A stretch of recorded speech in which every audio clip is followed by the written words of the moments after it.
Good evening. Let's come to order. We met in closed session and we have a quorum. Let's stand for the Pledge of Allegiance. I pledge allegiance to the flag of the United States of America and to the republic for which it stands, one nation, under God, indivisible, with liberty and justice for all.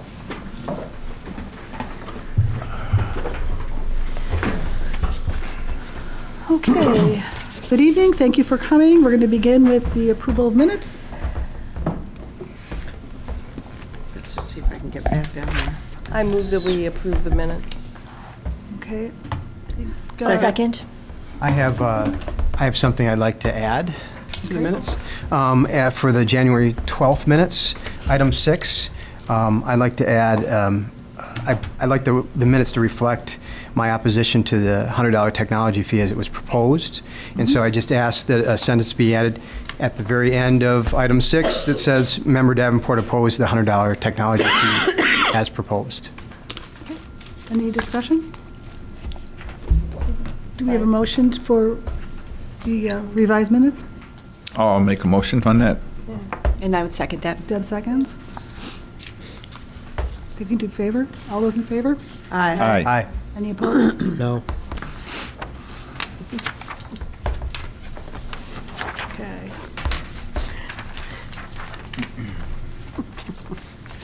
Okay, this is our first reception of visitors. There are 2 opportunities for community comments from the audience. The first reception of visitors and public comment period is intended for audience members to address the board about any agenda item on which the board will vote. The second reception of visitors and public comment period is intended for audience members to address the board on any topic pertaining to Community High School District 99. Comments will be limited to 3 minutes to provide all visitors an equal opportunity to address the board. Individuals needing more time should submit their thoughts in writing to the board secretary. Visitors addressing the board need to come to the microphone and state their full name. The proceedings may be tape recorded for the purpose of producing accurate meeting minutes. And the board's presiding officer reserves the right to modify these protocols if circumstances warrant. Anybody like to make a statement? After all that. Hearing none, we'll move on to our informational reports. Dr. McDonald? Thank you, Dr. Kupka. The first report is about minority recruiting in the district. As the board is aware, this has been part of our strategic plan. And at a recent board meeting, there was an inquiry about our progress. And so we are going to make an informational report tonight. The report will be made by, I shouldn't use passive voice, Mr. Tice, the Assistant Superintendent, and Mr. Davis, Dean of Students at South High, are going to make the report. Thank you, Dr. McDonald. You have the presentation in your board packet, and we thought we would just kind of go through this here and share some quick ideas for you about where we are with diversity as well as minority hiring in the district. So I thought we would start by letting you know that as of last year, we had expanded the membership in the diversity committee to be a total of 15 members. And that one of the first things that that group did, and it took us a couple sessions of brainstorming, et cetera, was to determine that the primary purpose of the diversity committee itself was to aid in the generating of ideas for how to recruit, and then once we had recruited staff members, how to make sure that we retained them as a part of District 99. There are a lot of things that are involved in diversity when you think of more of the global picture, and we felt like for this group we needed to really kind of have a narrow focus. This is not talking about professional development for our staff. This is not talking about working with our students. This is our main focus here is on attracting, recruiting, retaining minority staff. So as a group, we spent some time divvying up colleges and universities across the state, and different members took on the task of contacting colleges of education in the various universities to indicate that we would like to host students that are in the education programs for their observation hours as well as for student teaching. The idea being that if we could get minority students into our buildings, they would have the opportunity to see that we are probably more diverse than they may think if they're not in our area. Because generalizing, Downers Grove and our surrounding communities are not often viewed as being very diverse in relation to the city, Oak Park, Homewood, Flossmoor, some other of the surrounding communities, as well as giving us the opportunity to see these individuals in action and working closely with them, that we might have then the opportunity to, in a mini way, grow our own and be in a position to potentially hire them at the conclusion of their work with the university. So this here was not in your packet. I was trying to create a link to the larger Google document, and it causes you to have to log in, and it takes a lot of time. So I just took a very small snapshot of a much larger overall spreadsheet, just to give you a sense of, here again this year, you can see universities on the left. You can see when we've contacted these universities, who the individuals are at the universities, emails, phone numbers, the staff member from District 99 who contacted them, and then if they have a job fair coming up, the date that we'll be attending the job fair, and initials in terms of who's going to be going from our diversity committee to those fairs. That's probably about a quarter of the overall spreadsheet from the top working down, but it gives you a sense of the larger document and the kinds of things that we've done to reach out to colleges and universities. As we talked to them, not only did we talk about the idea of having students come here to do observations and student teaching, we also offered to go to the universities themselves and talk to their education students. So far, North Central College is the only one that took me up on our offer. I went there last fall in an evening, spent about 3 hours as part of first a panel discussion, and then some small groups that they rotated the students through to talk about various things, dealing with student teaching, interviewing for positions, those kinds of things. And then I've also met with the deans of education at Roosevelt and Northeastern Illinois University, so we could brainstorm how to get their students out into Downers Grove, whether it's as a part of their process of becoming licensed teachers or upon graduation to hire them as full-time staff in District 99. So we're constantly looking to do more in that area, and some of that is us just keep knocking on doors until they answer. Pete, can I ask a question? How diverse are the students at these? Is there is it, I don't know the demographic of people going into education at this point. Are there a lot of people who represent the different minorities? There are not. Okay. In a couple slides from now, I've You'll got see. a total of the people who we saw at job fairs, the total number of candidates that came through, and then 3 different minority categories, and you can see the numbers there. I think that's fairly representative of what the state university education programs are telling us, and it actually might even be a little higher, because some of the individuals that I saw at more than one job fair. There are some issues right now with that. Okay, thank you. One of the things that we have begun is a student teaching agreement with Chicago State University. This, again, is an attempt to work with a university that generally has more diverse candidates than some of the other universities. Last year, as a group, we attended 11 different job fairs, including University of Iowa and the University of Missouri, both of whom hosted like 8 to 10 other universities. So though Iowa was where the location was, there were other universities and colleges in Iowa that sent their candidates there. Great. Missouri, I think there was 12 schools in Missouri that were represented at the University of Missouri job fair. And similarly this year, we're adding the University of Wisconsin and Grand Valley State in Michigan, and both of them, again, are hosts to a larger number of universities in their area. So we'll see if that increased exposure can help us in any way. One of the things that we do then once we go to a job fair is I put together, at the end of the day, we collect all the resumes, and this is again part of a larger spreadsheet. But just using one of the universities, Northern Illinois, you can see that we had 61 candidates come to our table. 2 of them were African American candidates, 6 were Hispanic, and then 1 was Mid-East, Indian, Far East. I just kind of grouped them together because there's so few of them overall. So for that particular day, 14.8% of the candidates that came to our table were minority teacher candidates. And so I do that for every job fair that I attend. And then along the bottom of that spreadsheet is a tab that shows candidates. And then I'll give you an example of what that looks like in a little bit as well. But Nancy, this is the slide now, the second one, that shows our total. So for the 11 job fairs that we went to, we saw 343 people. And then 14 of that group was African American, 13 Hispanic, and 11 would be one of those 3 categories that I grouped there. So roughly 11.1% of the individuals that we saw were minority candidates.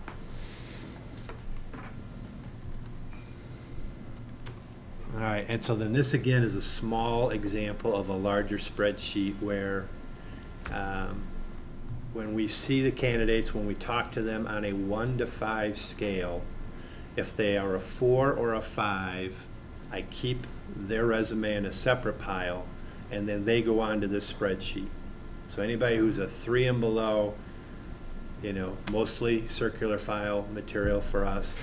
4s and 5s are somebody who I would suggest would be somebody that a department chair would want to take a special look at if they had an opening in that area.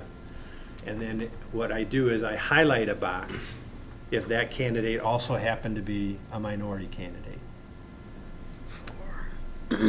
Now, I think for us it was important to note too that when we presented these candidates to our different department chairs, we wanted them to, pick someone that was going to be a good fit out of the qualified, candidates that they had. So that was really important to us that, because I know it came up where the department chairs asked, well, if it's a person of color, do we have to hire them? And we said no.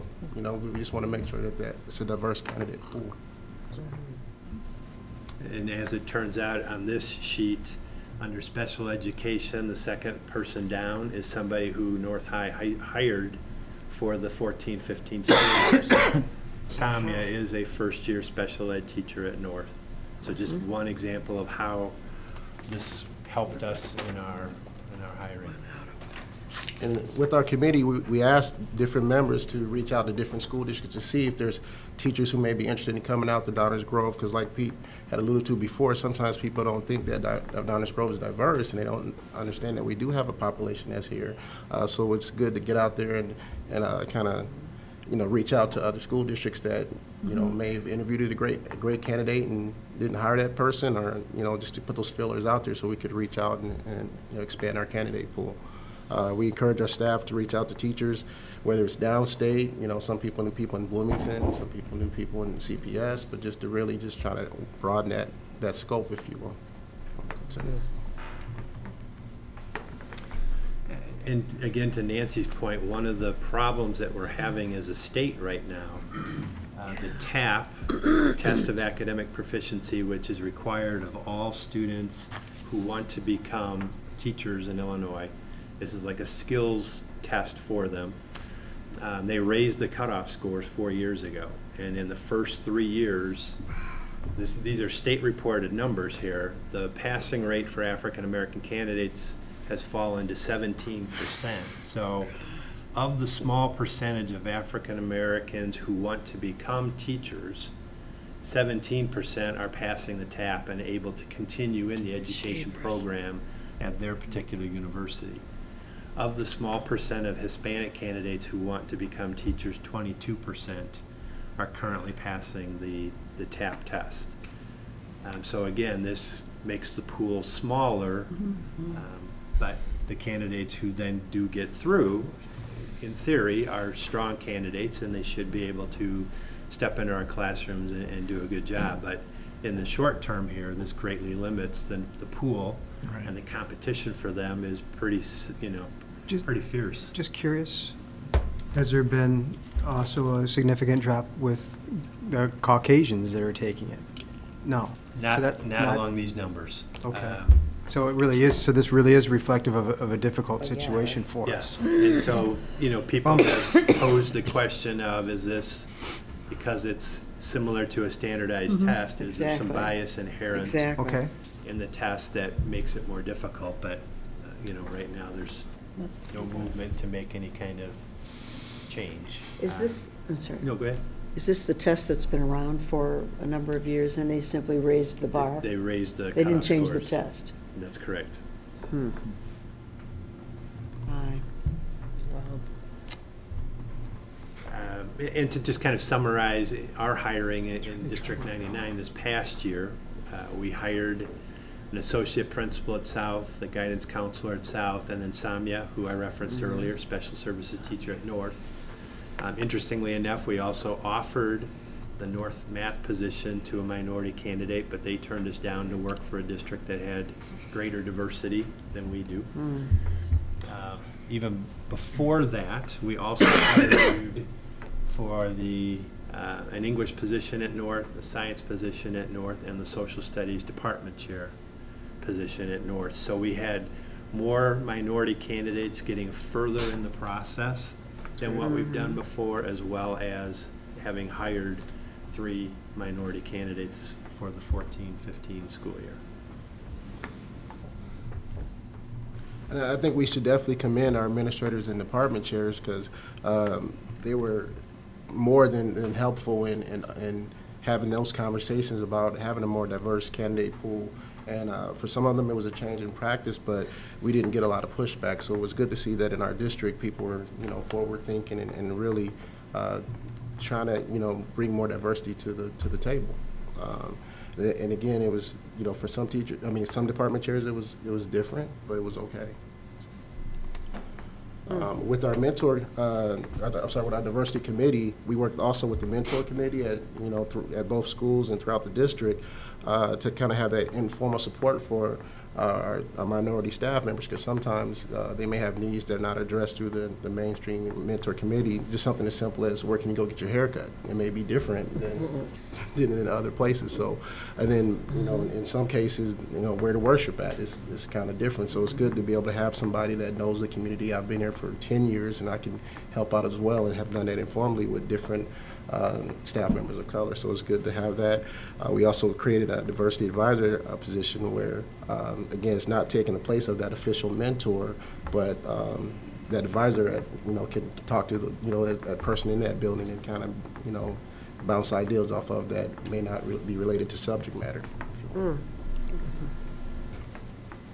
Last May, we got together with the minority teachers, invited them to attend a social event at Bar Louie. We had a great turnout, and just a sense for people to kind of fellowship and get to know each other, because at both buildings, you may not always get a chance to meet somebody at the, that's across town. So we had a time where it was just really a fun time, and people were relaxed, and it was good to see that the district supported that, and everybody had a chance to interact.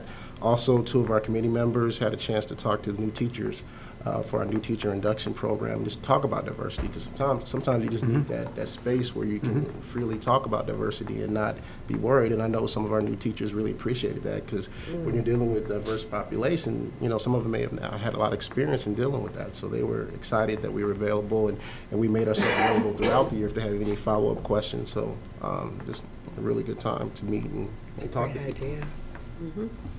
We had one of our diversity committee members go to Niles Township School District to see what they're doing, because they have a more advanced recruiting program than we do, and that we wanted to send that person out to see what are they doing and what we could take from them and bring to our district. And then this month and throughout these past months, we had a chance where somebody from our committee would go to the different departments, chair meetings, and talk to the staff, because we can't forget, we got to talk to our teachers as to why this work is important, and they may have questions as to why are we doing this and how does that affect us. So our committee members took the time to go to the department meetings and talk to them, and again, had that good dialogue. And then one of the things that came out of the diversity committee last year, we created an exit survey that we'll now be able to start giving to staff members as they leave District 99. For all of our staff members, this is helpful, but then in particular, if we hire minority staff members but we don't retain them, we hope to glean information from the survey that could help us better support future minority staff members as they work for District 99. So we'll be able to start putting that in place this year. That was really kind of what we wanted to share with this group this evening, and we thought we could entertain any questions or comments that the board has. An impressive effort, I must say, and I think the 2 slides you showed us about the percentages at the job fairs just kind of say it all. There just aren't that many people that we can even talk to. So it seems to me, and the fact that you hired 3 people this year is pretty impressive. Thank you for making the presentation. I might add to that. You said with the Caucasian population, there hasn't been as big of a drop, but there's been a drop. Absolutely. And so, I think this effort is something that we need to do for sure. But the idea that we need to cast a larger net, regardless of our goal to hire more minorities and have them be a little more reflective of our student population. I mean, if you have fewer candidates, just overall passing that test, we have to start looking at a broader base in order to find those great candidates for District 99. This seems like a real win-win situation to me, and the retention aspect of this, I think, is really important. So we've heard about that before, and I like what I'm hearing, and hopefully that'll just grow. So, thank you. I'd just like to echo, because I was the person who raised the question. So thank you for this presentation, and thank you for your efforts and the efforts of everyone on the committee. Yeah. It's really very good. Appreciate it. Good to see you. Gary, did you have something to say? I'm sorry. Okay. So moving on then to discussion about quarter grades. Thank you, Dr. Kupka. Our administrative council, meaning the district administration, the building administration, has been discussing the concept of quarter grades for several months. And one of the things we're contemplating is no longer officially having quarter grades, really just having progress reports during the semester and having the semester grade be the real important grade. In fact, that is the case. We have some requirements that require us to report progress in the semester grade, not the quarter grade.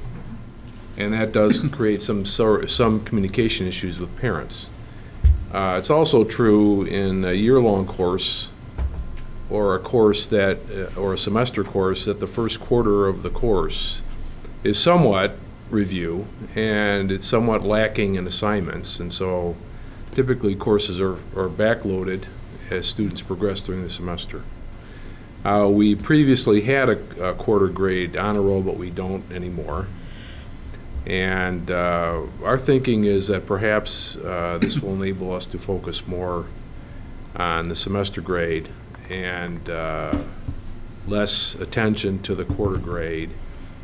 When a student does not do well in the first quarter, that student still has the opportunity, because the focus this semester, to get there at the end. And alternatively, because a student does well in the first quarter doesn't mean that they can slack off for the second. So that, I mean, it's sort of a soft concept, but as we continue to discuss it, we think it has merit, and we wanted to share that with you, because anything with grades gets people's attention. Mrs. Accardi, you want to address or add to what I've said? I would reiterate that I think I agree with Dr. McDonald that it really is about student growth over the semester, not the quarter. I think, and I can tell you from being in the building for a number of years, that it oftentimes is confusing for parents For example, the quarter grade does not necessarily meet with the IPR, what we call progress report grade, and we're required for eligibility to look at that, over the course of the semester. So that really is the grade that makes the difference in terms of student eligibility. And so oftentimes, I think that's confusing for parents and students who don't understand the difference. If my student had a passing grade at the quarter or even a good grade, why now is my student not eligible? And I think that, while a very practical purpose, is a very strong reason to consider moving away or at least thinking about what the options are. I think it's confusing for parents. I'd like it to be more consistent. I'd like students to, as Dr. McDonald said, remain in the game. Right. Well, the most important question is what grade has always traditionally gone on the transcript?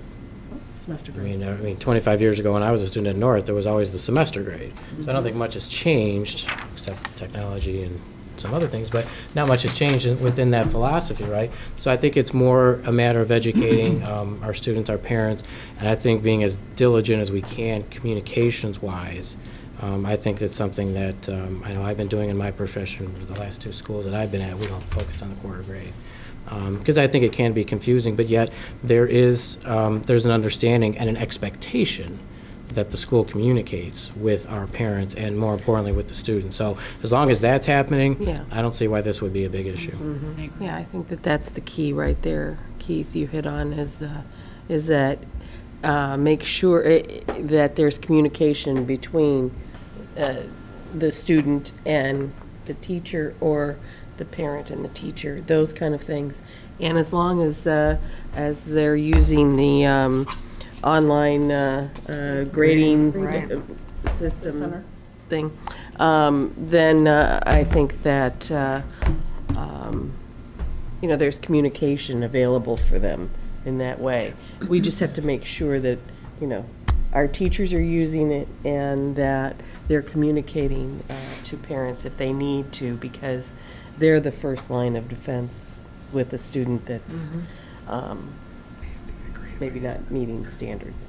I could almost see it kind of being replaced with kind of just a status report, sort of, here's where you're at right now, midway through the semester. There are parents that are Shelley and I go online, and we're always my kids are even checking on themselves, figuring out what they've got and using that tool. I know that there's other people that don't have the time, or for whatever reason aren't maybe tracking things as much, and when they know though that there's quarter grades and there's a report out, and they're bound to ask their students or look for that information as just a sort of a benchmark of where we're at. And so maybe there's that would be my only.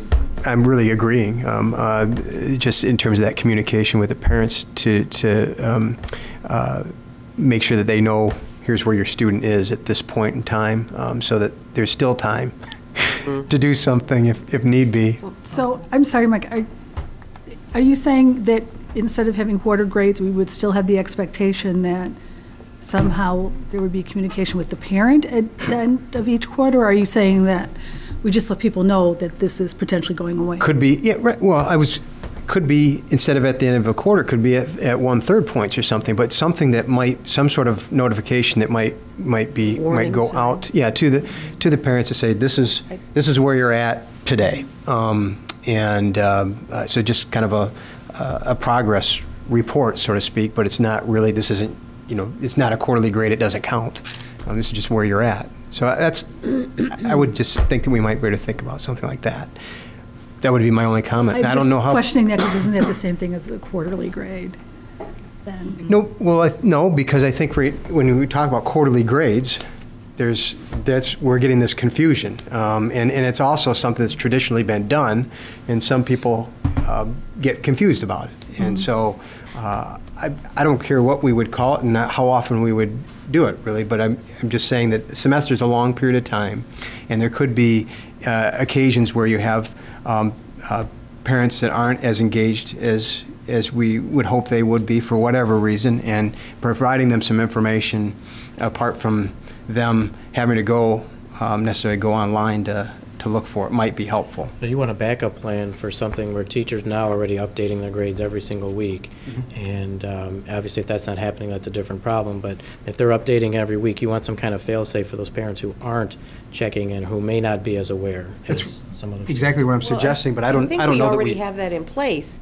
Don't we have a notification process that when a student is maybe got 2 or 3 failing grades going on in the class? Dips below a certain percentage in the class, usually we get a phone call. They automatically. Yeah, but I'm not really just talking about that. Well, Do we send out 2 progress reports right now and 2 quarter reports, or what do we send out as a district? We communicate via email, so when quarter grades are in, we send out an email saying that the quarter grades are in. Please log in and check. For those parents that do not have an email on file, we mail quarter grades.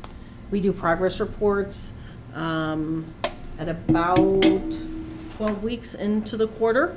We don't do one for about 3 first weeks quarter. later, we do not do it in first quarter. Like at 4 weeks No, in, we do there's not no do one at progress 4 weeks report. in. And then, so about 12 weeks, again, it's a progress report, it's just those, students that are not doing well. 9, 12 in the do or not, semester. And then the semester. So the anticipation is you keep doing that, progress report, or no? I don't think we've established exactly what those, Okay. I think you're really talking about like a check-in point, where there would be an expectation that teachers would have their grade books up to date. Yep. And so parents would then log in and check to see, oh, my student's getting this grade or that grade, this is how he's doing. I think the difference in what I'm hearing, and Mike, correct me if I'm wrong, in what you're saying is that it wouldn't be 2 separate quarters. It's not like the grade starts over. Right. This is a check-in point. Right. That's it. Grades are up to date, log in and check, and then. Here's where we are today. Snapshot. That's all. Right.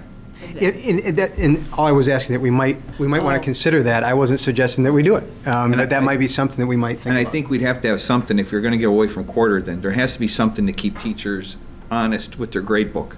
So even though it's not a quarter grade, a teacher. by this date, grades have to be in, where Posted. they're not sitting 2-3 weeks Posted. behind all the time. So you're taking this picture, but the grades are only from the first 3 weeks of school because the last 3 weeks haven't been entered. I think if we're going to go away from quarters, we have to have some obligation then, where that grade book has to be current Yep. by a certain deadline. Maybe a sliding week behind when we actually do report it or something to that effect. and then to go one step further, if the class is got a lot more in the second part of the quarter, Yeah. if I remember correctly, when back in the dark ages when my students were here, there was columns, and if you knew some large thing was looming up above, you could say, like world report on, Australia or something, was coming. I don't know. But, you knew that was coming. Like a grade-changing And that would project. be a Yeah. big grade, So and. you can see that in the grade book. You Yeah. can see what's coming. Yeah. Yeah, it would think be we like do that that, so that you would Yep. know, hey, my student's got 3 big things coming up. Even though they're getting an A in the class, they're gonna have to Oh, put some work. that's going on now, in fact, Yeah, and some of them I can take- say, Oh, okay. I even get So, teachers I wasn't. emailing the students and the parents to tell them, hey, this thing's coming up. I mean, we're doing a pretty good job with it Okay, right now. all right. I just, I always say is that people are used to seeing that quarter grade as a Yep. benchmark, and if we're going to take it away, we might look to do a couple progress reports or something, and In lieu so of it. You're so right. the I agree. teachers have got their grade books all up to, and then you might want to go online and just look at where your students at. That's it. Yeah. Yeah. But in general, I think the concept makes some sense. It Sure. really I do does. too. Yeah. Well, I think that's what our goal was, to share this with you, because again, grades is, Yeah. Big They're deal. great. pay attention.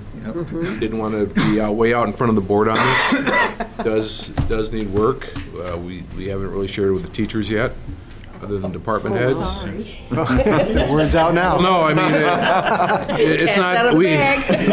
not something they'd necessarily be adverse to, but it's just that, like, something like this, where we have many constituencies, and we're trying to bring them all around. Sure. And if you frankly were horrified by this, we'd certainly rethink it.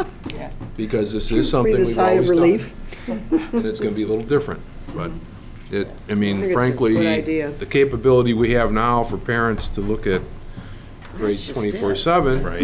It's just that, phenomenal. it's a different world than it was 20 years ago, and so we Even need 5 to years take ago. advantage of that if it's helpful to our kids. That's kind of what we're looking at. Even back in the Thank dark you. ages when our kids were there. Great, thank you. Thank you. Thank you. Very much. Student fees? Thank you, Dr. Kupka. This is, this report has a couple purposes. One, we have agreed, this is something that we're going to address, student fees overall is something that we would address a month ahead of the board vote. So there's no board vote on the traditional student fees tonight. We are going to review them. Or Mr. Stalen is going to review them.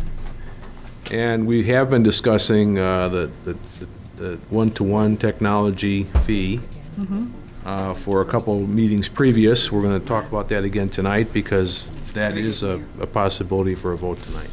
Okay. Mark, are you ready? I didn't ask you before, but maybe you can find that second attachment, just so it's up on the board. It is related to the, consideration for action tonight on the one-on-one, but this is our history for the last 5 years. We've been able to hold the fees steady and not increase them. In fact, we did a consolidation in 2013-14, which, just basically saved a few dollars, very few dollars, but a little bit of reduction over the past, 5 years. We really haven't increased our fees. So what we're looking for is with the understanding or the hope that we can have a one-on-one device fee, digital learning, that we would certainly try and hold all of these fees flat again. If we weren't doing that, I think I might be looking for a small increase in these fees if we weren't going to do the one-on-one. If so, there are related issues.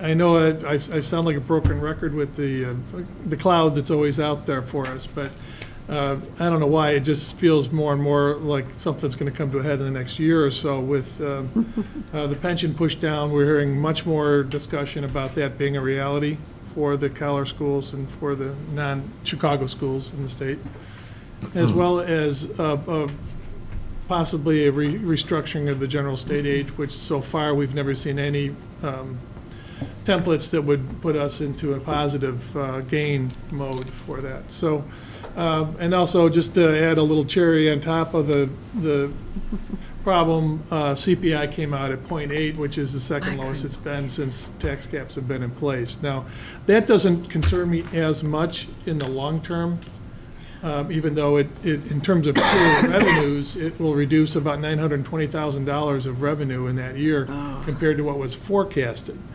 But because it seems to be it seems to be directly related to the fuel costs, which most individuals are feeling that the fuel cost is a temporary reduction with a specific political goal to it internationally, and then it should rebound. So it should correct itself in the next year, and we should pop up to a 3% or roughly in that range. So it's a one-time hit for us that may correct itself in the course of 1 year. But all those things are concerns that make us, and if we look at the forecast, it will even back up one more piece here, I guess. The tentative budget that we had did have an assumption that we'd be issuing $1.5 million in funding bonds to make up for the $400,000 reduction in general state aid, and also the first step, the one-to-one pilot that we had that cost roughly $480,000. So having canceled that, we will have we're going to have, and I'll talk about it when we have the quarterly report, of a fund drop in our fund balances this year. So these things are related. I mean, the costs that we have, we are very much reliant on property taxes, but we also are reliant on our fees for about 2% of our revenue stream in the district. But our recommendation will be, and is right now, we'll present it for a formal vote next month, but just to keep our fees stagnant at this, other than the hopeful addition of the one-to-one fee. This is just informational, just to let you know, and then open it up for any discussions or comments. Just a question with regard to the free and reduced, the waiver people. Do we anticipate that, I know our number's at about 28% now of our student body. Do we anticipate with the economy getting better, in quotes, that number will go down and that will help us a little bit with the waivers? I mean, it hasn't changed much. At the beginning of the school year, it's usually down a little, but then as the year goes through, more kids get certified or more families come into the district that are, so typically it's gone up maybe 0.5% to 1% during the year. And it started out this year about 0.5% down from where we ended up last year. So right now we're trending like it'll stay the same. Okay. So that's something. Now we are checking into the law about waivers, and we're checking into having a complete separate verification system for waivers that we have from the National School Lunch Program, which may help us with that, may reduce some of those. There's a lot of discussion from my peers of the direct certification that's required by the state board for the National School Lunch Program having data that's outdated.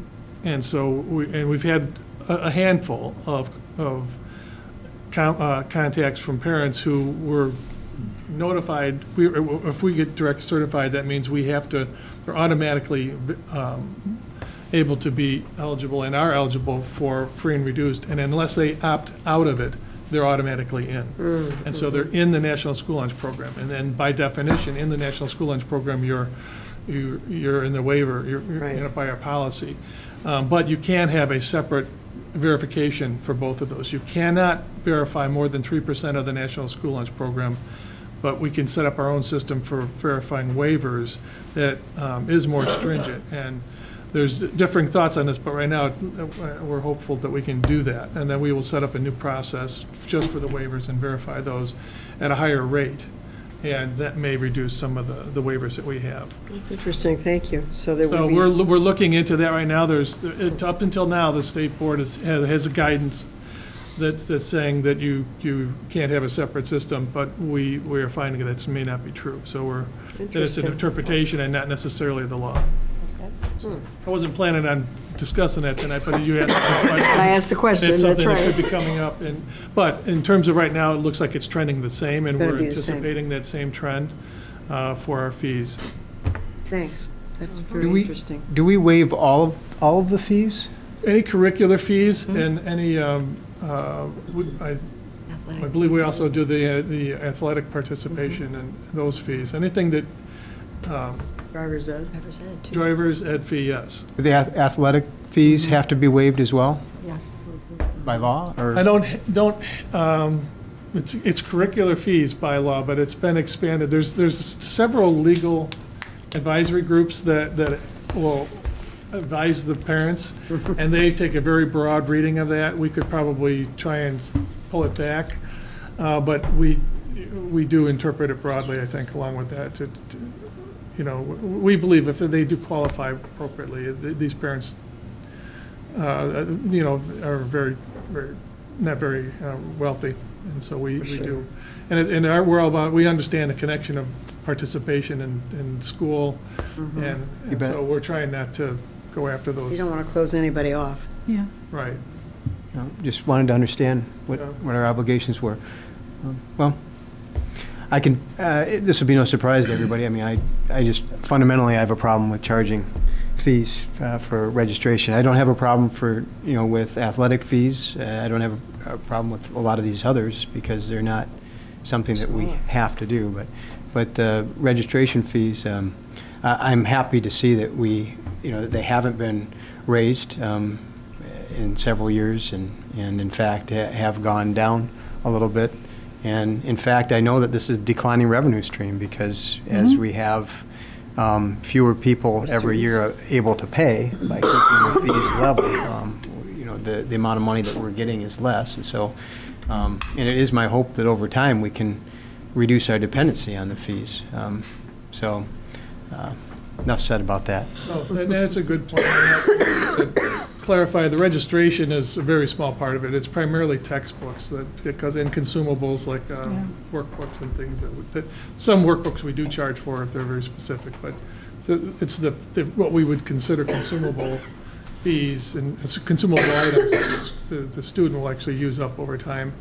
And other schools charge for textbooks. We do it on an average basis, so we think it's less expensive for the parents this way. But I certainly understand your Is it point. possible that, speculating, but is it possible that with our implementation of one-to-one and our Chromebooks, and if our costs for textbooks go down, that we would be able to reduce this then?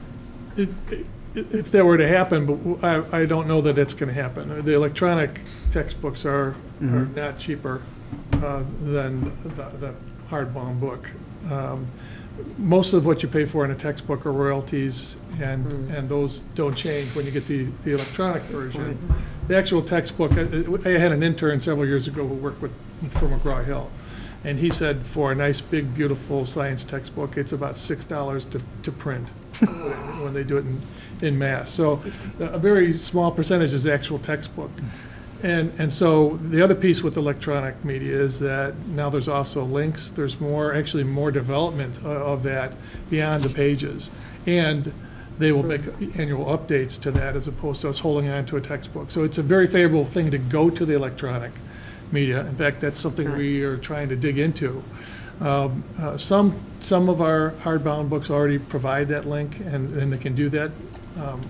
But there's more that don't have it as a set thing, and they actually want to charge a per student head count that are using the electronic basis, which actually might drive our costs up. So it's one of the concerns I have as we get further into using electronic media, whether we do it with the Chromebook one-on-one or if we just let kids go after it individually. It's something that could be another cost. So it's one of the reasons I have a kind of a governor on the whole Understand. project. But And as a line item in our current budget, how much is the 290? What is the percentage of our budget from the registration? I did not review it for this year, but historically it's been about 65% of what our actual costs are for those items. So the district's bearing about 35% for the textbooks and the course materials for the labs, because labs are now, of course, entered into that figure. So, And then in terms of the overall budget, though, as far as a revenue? it's roughly 2% of our total 2%. budget for the fees. Okay, thank you.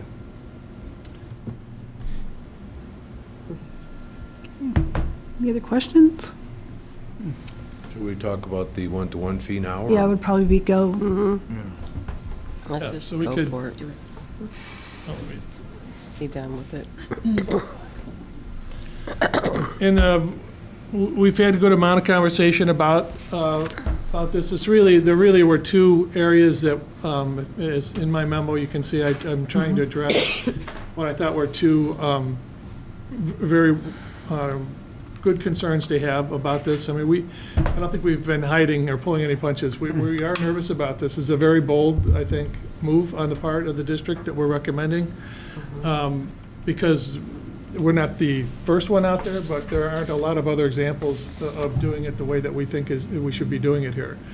And the recovery, well, first off, there's a question whether we would want to allow the students to have it year-round. And we feel that that's the best thing for the kids. It's a good thing to let them have it year-round and to become very comfortable with it.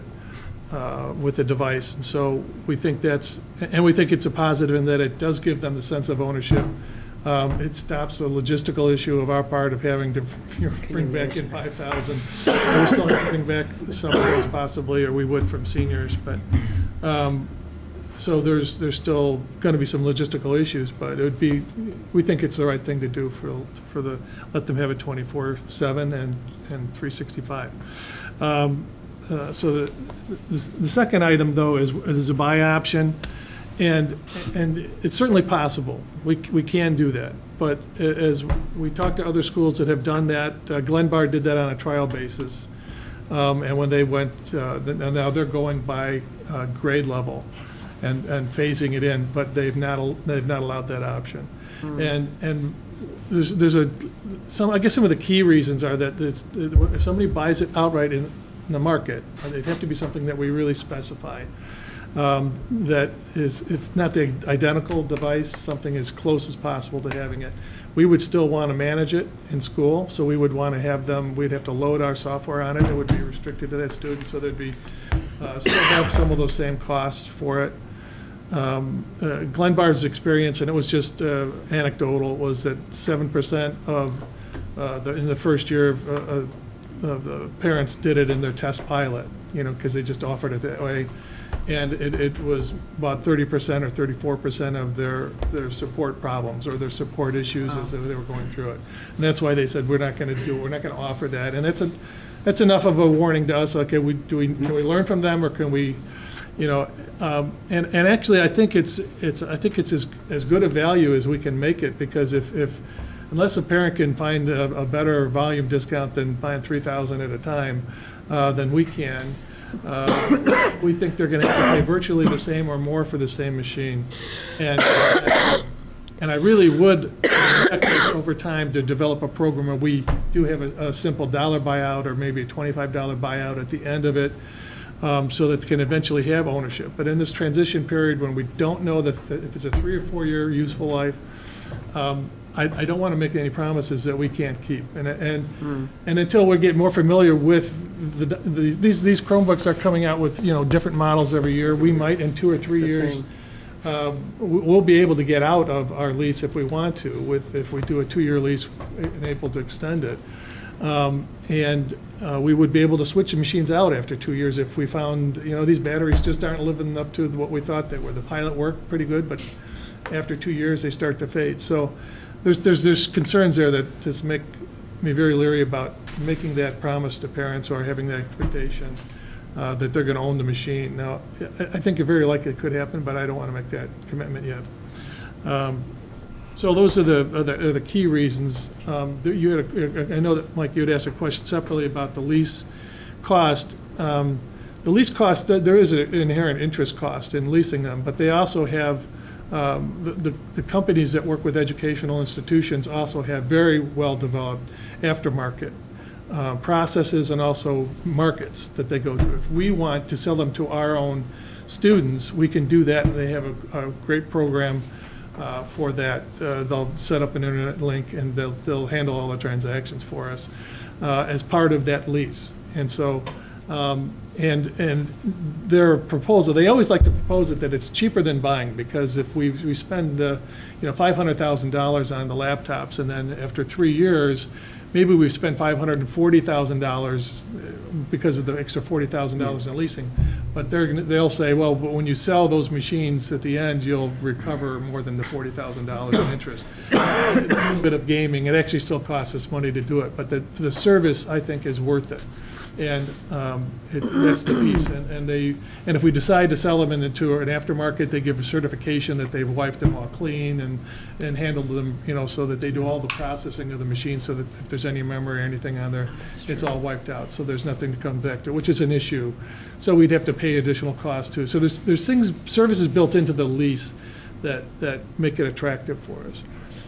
And one thing left on the fee is that if the insurance is a piece that I've been working on. I don't think I have an answer for it yet, but I'm getting closer. There are outside agencies. There's one in particular called Worth Avenue, I think it's called, which is one district that we were talking to uses, and it's an outside insurance for it. And so we have $20 built into our fee estimate of $100, thinking that would, from my perspective, that gives us about a 5% coverage for repairs. Our experience this year, at 6 months, has been about 2%.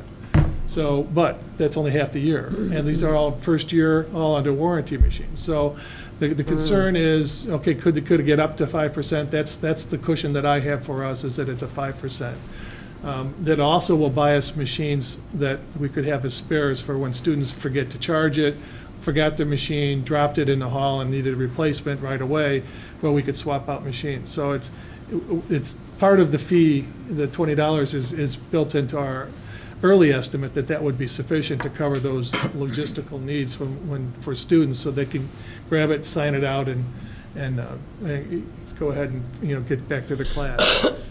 So there's some pieces built into it that are soft costs like that are very hard for if somebody who's buying a machine say, well, I don't need that. I don't need that. Well, you don't need it unless your student drops it. And then you'll need it. But there are outside agencies, and so there's some that will do that as a turnkey for us. We could, I think the one place that I looked at had a $40 fee. Well, we're going to try and do it with 20. So I don't think we're going to get much off of that part of it. But we still haven't negotiated the final contract to purchase the machines. The early estimate, and this is almost a year old now, was about $300, just $290-something, $98 or something a machine. But if we buy 3,000, 3,600, we're going to see if we can't get a better price. And prices may have come down in the last year, but we haven't been able to actually start that negotiation yet. We want to do that. So there's a little bit of possibility there. The cases we haven't selected yet, I think that's still a fair number. $20 for a case, I've been looking online, and those range up to $30, $40 for some cases. So we don't know exactly, but right now the commitment is from at least my gauging that $100 fee is that the district's liability or the district's obligation on an ongoing basis would be less than $200,000 a year. And that's just to truly try and keep kind of ourselves from getting too deep into this if the other pieces like the pension shift and those things come down and hit us, that we aren't too deep into this project because we don't want to start it and stop it. So I think what we can do is we can go through this transition, and I would ask that you would consider that this fee is a transitional thing. Maybe we start at the first year. Maybe we can get it down to a much lower number going forward. But in this first year, with the pieces that are out there, this is kind of a comfort level. And I did ask in that memo to be not to exceed. We still have time to reduce that fee if we can start negotiating and get some of these pieces worked out. Some things we won't know. We won't know the longevity of these machines until we do it. But I'm being told repeatedly, don't plan on more than 3 years. Even if we have to swap out batteries, that may be the thing, that after the third year, we have to buy new batteries for like $50 or $60 a machine and put them in. So those are the things we're trying to keep ourselves flexible if we have to, that we have enough budget to do that. So that's and we would ask for action tonight. We've had a conversation. This is not an absolute drop dead. If the board can't make the decision, we can't honestly say no. We'll have to stop the program tonight. But there's a lot of things we have to work out. Right now we've just been generating the questions and lists and lists of questions, and we have been trying to answer them. Like we're going to give 365 24/7. Yes, we've had that conversation, but there's a lot of conversations. There's a lot of people to bring into those conversations, so that we aren't 5 people making a decision when it should be 15 or 20 people, and we haven't wanted to involve big groups of people at this time for answering some of those questions. Well, I'll go first. I know I've spent a lot of time looking at this and dug into it, and I've asked a lot of questions. You guys have been great at responding. In fact, I think so much of what you're proposing now is very responsive to some of the conversation we had here last time. So I really appreciate it. And I'm at this point, I think staff's done their level best to figure out how to create this as a cost neutral proposition. I'm, for one, bought into I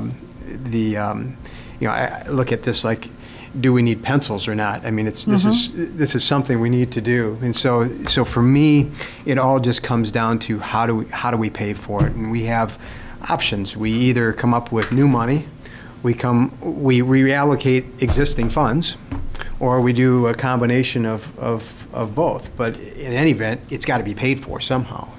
And I think that the fee, as it's being proposed, it is not to exceed. I actually think it's fair. I do. However, I have some reluctance, and this is bottom line is I don't have enough data to know. You have other districts that, for instance, make decisions to go BYOD. Clearly not not what we want to do here. But they do that for financial reason, because if they had the resources available to them, they'd be looking at this. This is the ideal. And we think that we can do this. The whole question, though, is that we've looked at this strictly from really a cost side. And I don't know that I have enough information to know that on top of all those other fees that we see up there that our families are paying, I don't know for sure that $100 is something that parents are able to support per year, per student. And I think it would make sense if we were to go forward with this, with the understanding that we would, spend a little bit of time investigating where, what is the impact on our families. So what is the support there? Is if $100 isn't something that most families feel that they can do, what amount is that they feel that they can do, and then how would we bridge that gap and come back to the table and discuss that. So I'm just asking for that sensitivity. I can afford the $100 fee. I'll have 3 children at Downers South next year, so this is going to cost me $300 more. I'm okay with that. And I after initially starting to look at this, I thought, wait a minute, this shouldn't be this much. But I'm convinced. I think that, and I appreciate the fact that it's $100 not to exceed, and that we're going to continue to look at making the fee, not any more than what it needs to be. I have faith and trust in our system, but I would be in favor of moving forward, only with the caveat that we would consider looking at this a little bit further, maybe getting some feedback from parents in addition to the 50 or 60 or so that showed up at those informational meetings. There was good support at those meetings, but I don't know that we really, narrowed in on, this is going to cost this much. Do you feel it's worth it? And if we were to poll all of our parents and our families and give them a little bit of say on this, I think it's a worthwhile endeavor and a responsible thing for us to do as their representatives, because I don't think we should just assume that parents can pay another $100 a year. That's it for me. Did you already address this at the last meeting? Would there be some sort of a payment plan, as there are with fees?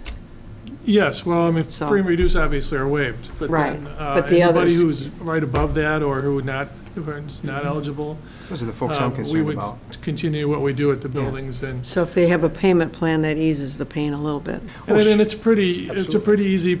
I did discuss this with Ed Schwartz. Is that here today? It's not here. No. He was at another meeting, but just to confirm, what they do is all they require is, if you're not eligible to waive fees, is you bring in at least $50. You bring in $50 at registration, and then you work out the terms over the remaining life of the year, that student's time with us, to pay it off, and so it's we're very easy in terms of that, so. We do try and do that, and we try we try and have them paid on a quarterly or monthly, however they want. We just talk to them about what terms can they handle, and so we try. That I think would go a long way toward easing that pain. Right. Because now we're looking at $390 at the basic fee, and that doesn't include anything else on top of that. That's right. And that's, and you have multiple students, you're talking, $1,200, $1,500, sometimes if they have, other fees, so. Right. So I think a payment plan of some kind is the way to go. It's going to be almost required. Regardless of the fee amount, I think we need to do that, for sure. Well, I think that there is it's already there. Payment plan in place. And I'm not sure it's as well publicized as we need to do that. I believe there was a letter sent out in the last year's packet about that. Registration has. And I think that that's a really good step in order to do this. So I don't have a problem. I certainly support the plan. Yeah. What would you support, though, a survey just to find out what parents will support? I think it's a good idea, but then if you survey people, but we still think it's a good idea, even though we get a significant number of people who say, no, I don't like the idea, then you've asked people their opinion, and then You don't like it, so we necess- wouldn't follow that guidance? Well, I'm not sure we would, because educationally, maybe we've kind of gone down this road. We think this is the way to go. I would have a real So- problem with that. Well, would. I agree. If you ask people what they think, and then Yeah. you don't follow what they think. I have some technical experience with survey research from graduate school. And I have thought about your request, because Keith actually made a similar request, not exactly the same question, but similar request. And here are some of the issues. We can certainly put together some sort of survey.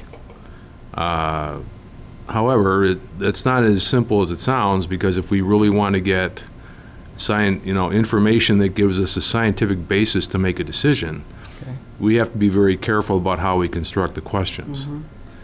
If the question of are you willing to pay a $100 fee so your son or daughter can have a laptop device 24/7, on its face that makes sense, but then again, everyone in this room has had the benefit of many months of trying to understand it.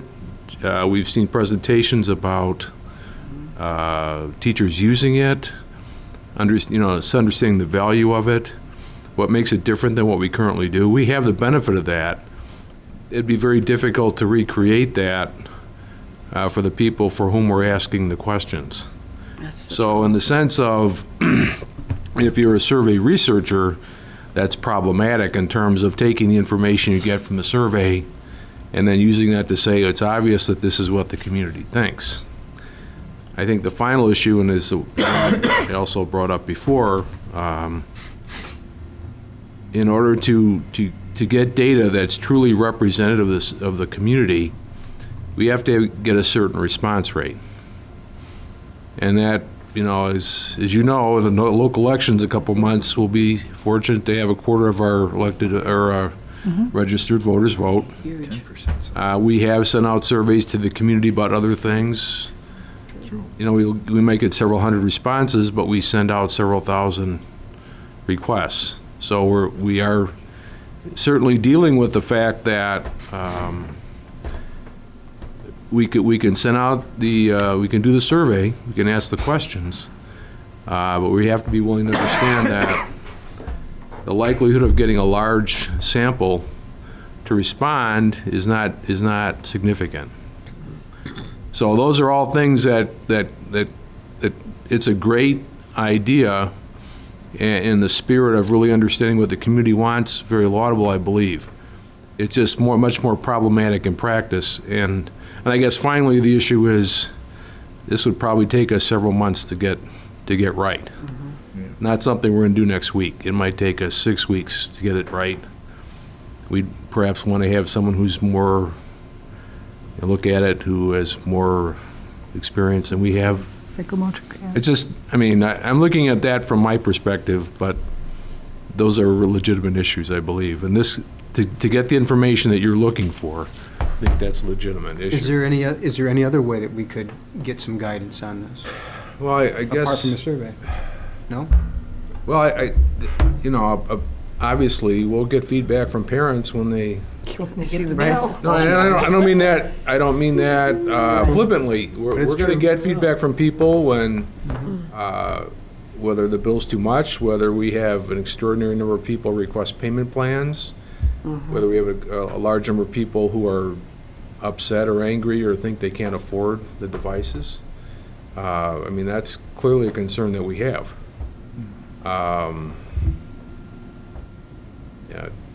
There are a lot of ways to get feedback. I'm not sure we can get all the feedback we'd like to have before we make this decision. I guess that's what I'm saying.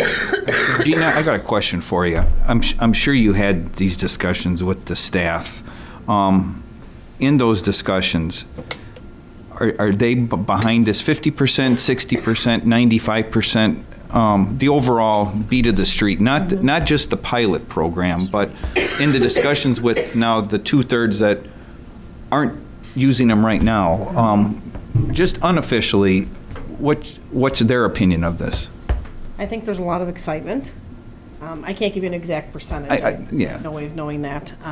But just to give you some examples. So, you know, we have a number of teachers that are in the pilot. And those teachers oftentimes lead PD sessions for us. So in a session that we offered in October, we had several that were instructional tech related.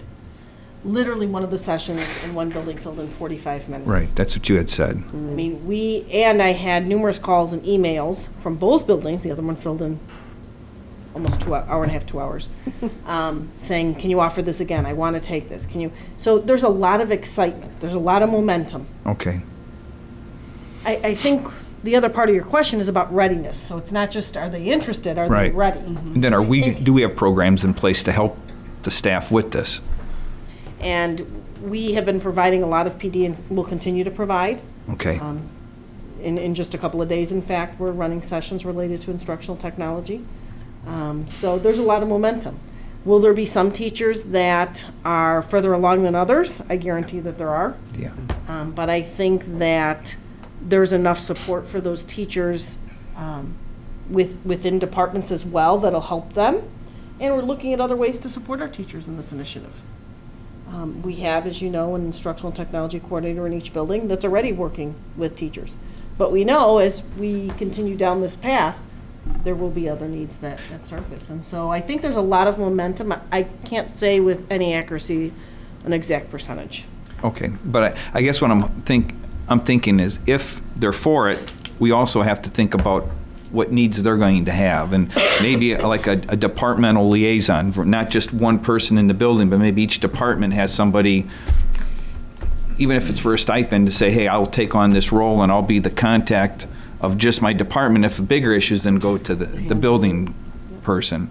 And we've looked at a couple of different models. We've actually engaged in some conversation about one model. Actually, a couple of models we've engaged conversation about, and we have done a lot of research, many of us, neighboring schools that have gone down this path to see what opportunities they've provided and how they've looked to support teachers. Okay, you have to. We're certainly looking into, and it ranges from, districts that have done very little to support to those that are far above what we would recommend. Could you explain then, from that particular standpoint, to our parents, by implementing this program, what is the outcome? Well, I mean, I guess you can't say it's a guaranteed outcome, but what viable educational outcome can we... What will be the benefit? For our students, once they leave our high schools, what are they going to get with the implementation of this program? So in the short term, I would say that and certainly this is a short answer to a really intense question, but certainly it's about providing students with opportunities to learn in new and different ways that they haven't been able, or they're not able to do so without it. I think when you're asking about when they leave our building, many of them will matriculate out to college where they will be in a one-to-one environment. So I think it is preparing students, particularly many of our students are going to be or are already coming in having been in a one-to-one environment. From 58. And to continue in that pathway. And so we're sort of bridging that gap. I think it is to prepare students, though, for learning in new and different ways, in ways that we certainly didn't as students, and many of us have not even taught in that environment. But I think it's about the opportunities that we've seen students, at least I've seen personally in the pilot, that are not able to occur without that. So from a curriculum standpoint, using a simple analogy that people can understand, let's say we view our child's education as a car, and that certain things, teachers, our engines, and so, what component on a vehicle is this new program, in your opinion? Okay, that's about the... I mean, is this a must-have? Like, we got to have this, and if we don't, this car is going to break down. It's not going to get on your way to, University X, Y, or Z. I would consider it to be the transmission. Okay. Yeah. And my sense Moves of... the car. there's the issue of being able to connect with a lot of more information than previously. Okay. There's the notion of being able to connect with classmates at different times when you're not at school. That's true. There's a whole range of resources available a student can have. Now, some students already have that because they already have their own computer, right? But all students don't. I think there's a way for teachers to communicate. There are new and better ways for teachers to communicate with students using these devices. That's very important. And You know, I can recall, you haven't had any of these presentations in the last couple of years, but, you know, special ed students. The technology enables them to do things that sort of supplant their disability. Right. Because the technology basically makes their disability a moot point, or allows them to do things that the other kids can do that they've never been able to do before. That's a huge opportunity. And this applies to all kids. So even the kids that come in and struggle academically, they have a different support system. I would view that as, that's my thinking about your analogy would be a transmission. And I really appreciate it, because I think that makes it easier for people to understand. Are we getting a new type of car that is going to be distractive, like the DVD player in a minivan? You don't really need to have it. It's nice. You know, it's a benefit, especially on long trips. But as an educator and as a parent, I understand the value. And if this is a must-have, philosophically, as a parent, as a board member, we should roll it into our fees. We shouldn't have it as an additional budget item. If we're viewing this as transmission, as a must-have, as a safety belt, as an airbag, as it's something we've got to have, and we feel that it's important, then put it in as part of the 290. Let's get some alternative revenue in there to offset it, because we feel it's that important. And if we're talking about, you know, this, with this inclusion of a new fee, this is a 35% increase for families. 35% increase in families and fees. And we haven't talked about additional revenue. If I'm a child and I'm looking at this and I'm saying, well, this is a must-have, that's like my parents telling me as a child, well, you're sick, you need this medicine, but that medicine tastes bad. Well, you got to have it. Well, if we got to have it, we've got to find some way of really making it palatable for everybody involved. Totally palatable. So how do we make that palatable? In different sources of revenue, like we've talked about, technological grants. But why don't we look at cutting the budget? If we think this is so important, why can't we cut the budget or find alternative ways to include this without raising a fee? Like administrative increases, administrative paying for health care. Administrators pay nothing for their health care. Let's see some sacrifice across the board for everybody involved and say, we believe this is so vital for our students. In the 21st century, we're willing to do everything and anything and not pass on an additional fee or an additional cost. That's where I stand with it.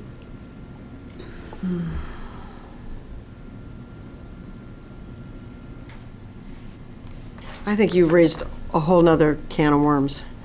And I think we're at a decision point with going ahead with this program. It's an interesting can of worms, and it's something we should think about. But if it's going to stop the momentum of getting this implemented by next year, I think we need to go ahead with the recommendation, with the caveat that I'm sure our administration is already looking at everything they can to either reduce the fee, maybe include it at some point, I don't know. But it seems to me we could give them the parameters, and then you can always reduce things afterward. It's just hard to increase. Sure. If they would be looking at all of the things you've suggested, and they say, whatever you've suggested just isn't going to give us enough money.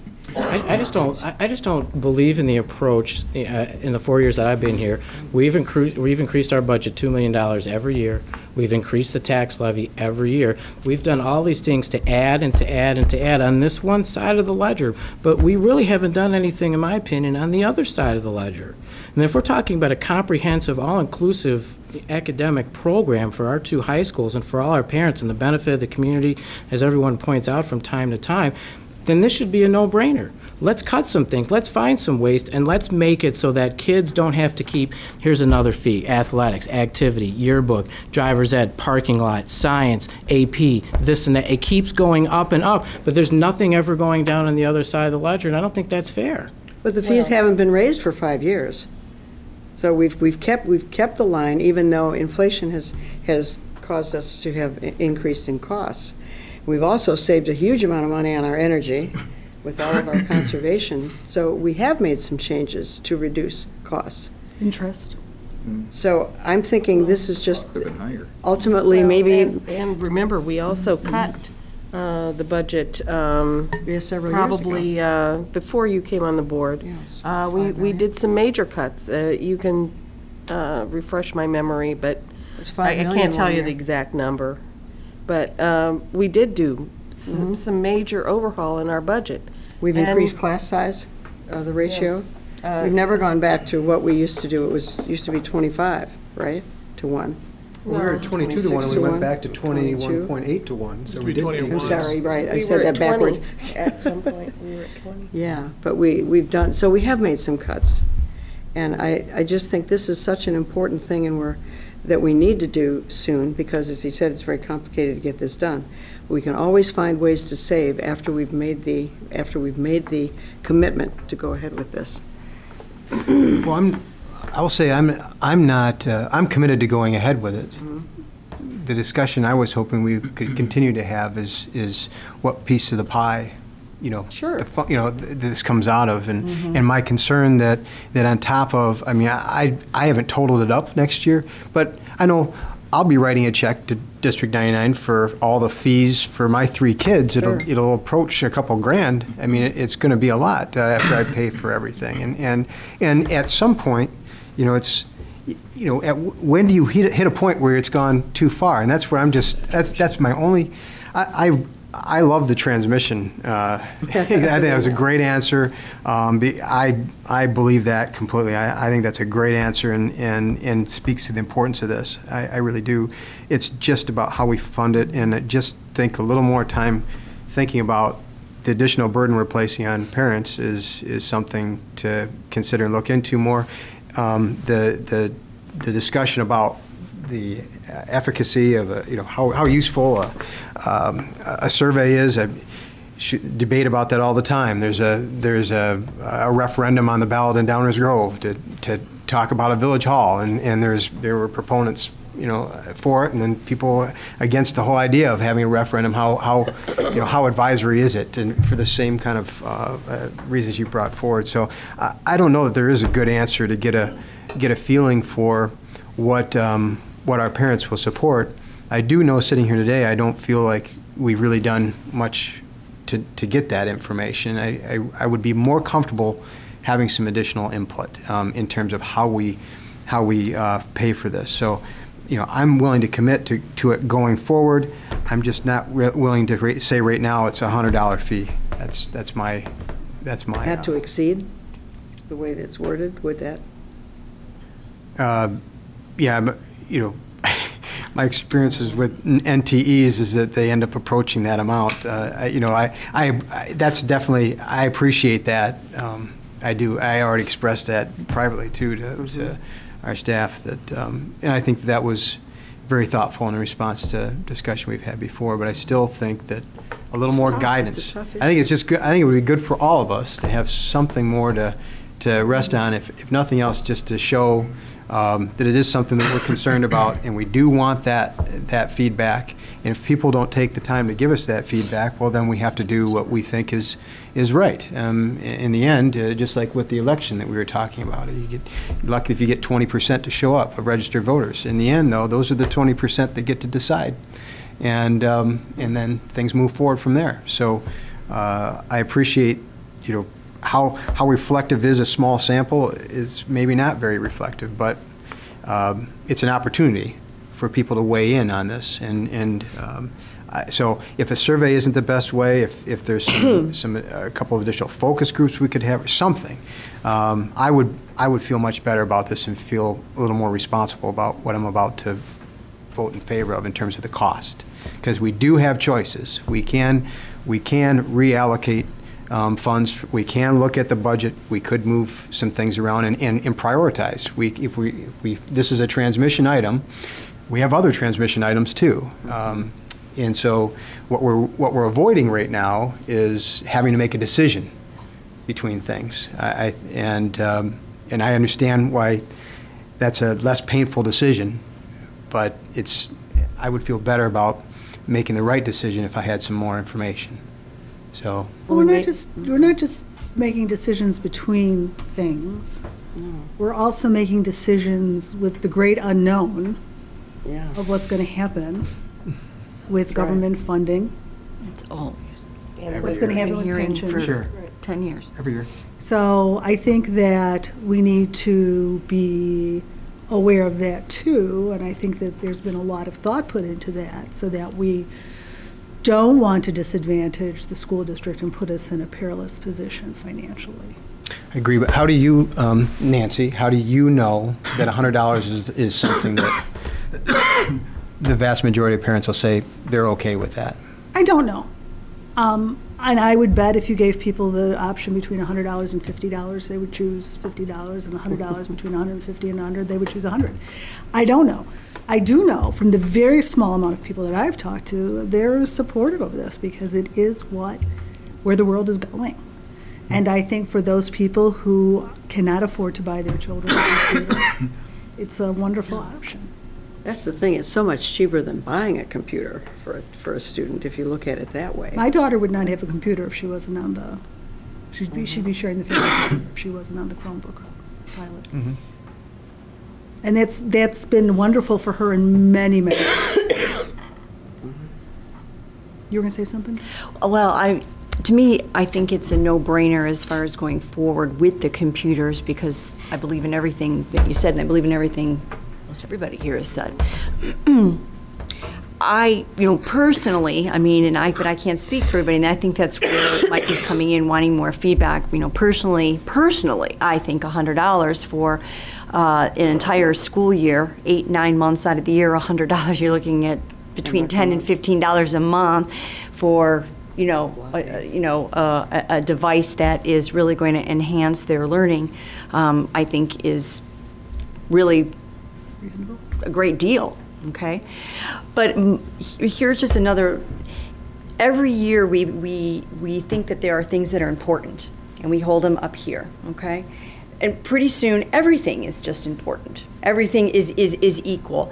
And I understand where Keith is coming from just a little bit and hearing from him. And that is, it's just prioritizing. Sometimes when something really comes up and takes new priority, something needs to come down. And I think what I'm hearing from him, and he can correct me, is that we've left everything a priority. Nothing has fallen off or come down.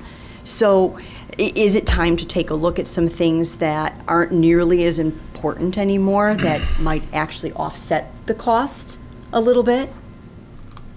I'm not a teacher. I'm not in the classroom.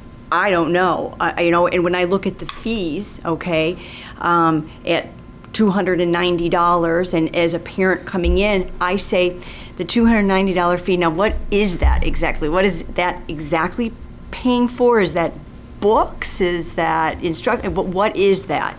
Now, we know the computer is $100, so $390, but I'm wondering if we're using the computer and we're not doing something else, and can some of that be shaved? I don't know, but I think I understand what you're saying because everything can't be a priority. That's well said. Am I getting you Yep. correctly? Thank you. It just seems to me that every year we look at priorities in the budget, though, unless I'm wrong, and we do the best we can economically. We have a great ratio of staff to students. We get by with very few administrators, more so than most school districts. There's so many things I think we do pay attention to. And we have periodically cut the budget. I can't tell you how many times since I've been on the board we have made cuts. And I think we've been operating on not quite a shoestring, but a pretty limited reserves for the past few years. So it seems to me the staff every year, when they go through their budgets for their departments, they always prioritize. So I think we're kind of doing that anyway, and maybe we could do more, I don't know, but I would hate to have anybody have the impression that we don't, that we just throw out everything we can possibly think of and then we add it all up and then we raise our taxes. And we can't do that anyway because we're limited by the tax cap. So I just think we really do prioritize a lot, and this is a pretty big deal priority. And once again, it's a very low amount to spend for a computer for most families. It really is. And I would add just to that, this has been a priority in our strategic plan. Yes. It's the technology, that's right. District 58's, I believe, charging $50 fee. Somehow they arrived at that. It's a good thing to know. Right. Actually, District 58 does not have a technology fee. They just raised their Put it in there. regular fee by $25 and Boom. also charged a transportation fee, which Oh, is. right. So they did Apples and not, oranges. don't have a separate technology fee, just so we're clear on the record. And they're not a one-to-one system to the level that we're talking about. They're not at that level yet. Right. Well, I would just wrap things up. Just taken unto itself, the $100 doesn't seem like a big deal. But when you pile it on top of everything else that's there, I think it is a big deal. You said 35%? 35%. Increase. So I think that's why this is an important discussion. I know it's It is, taking that's time. right.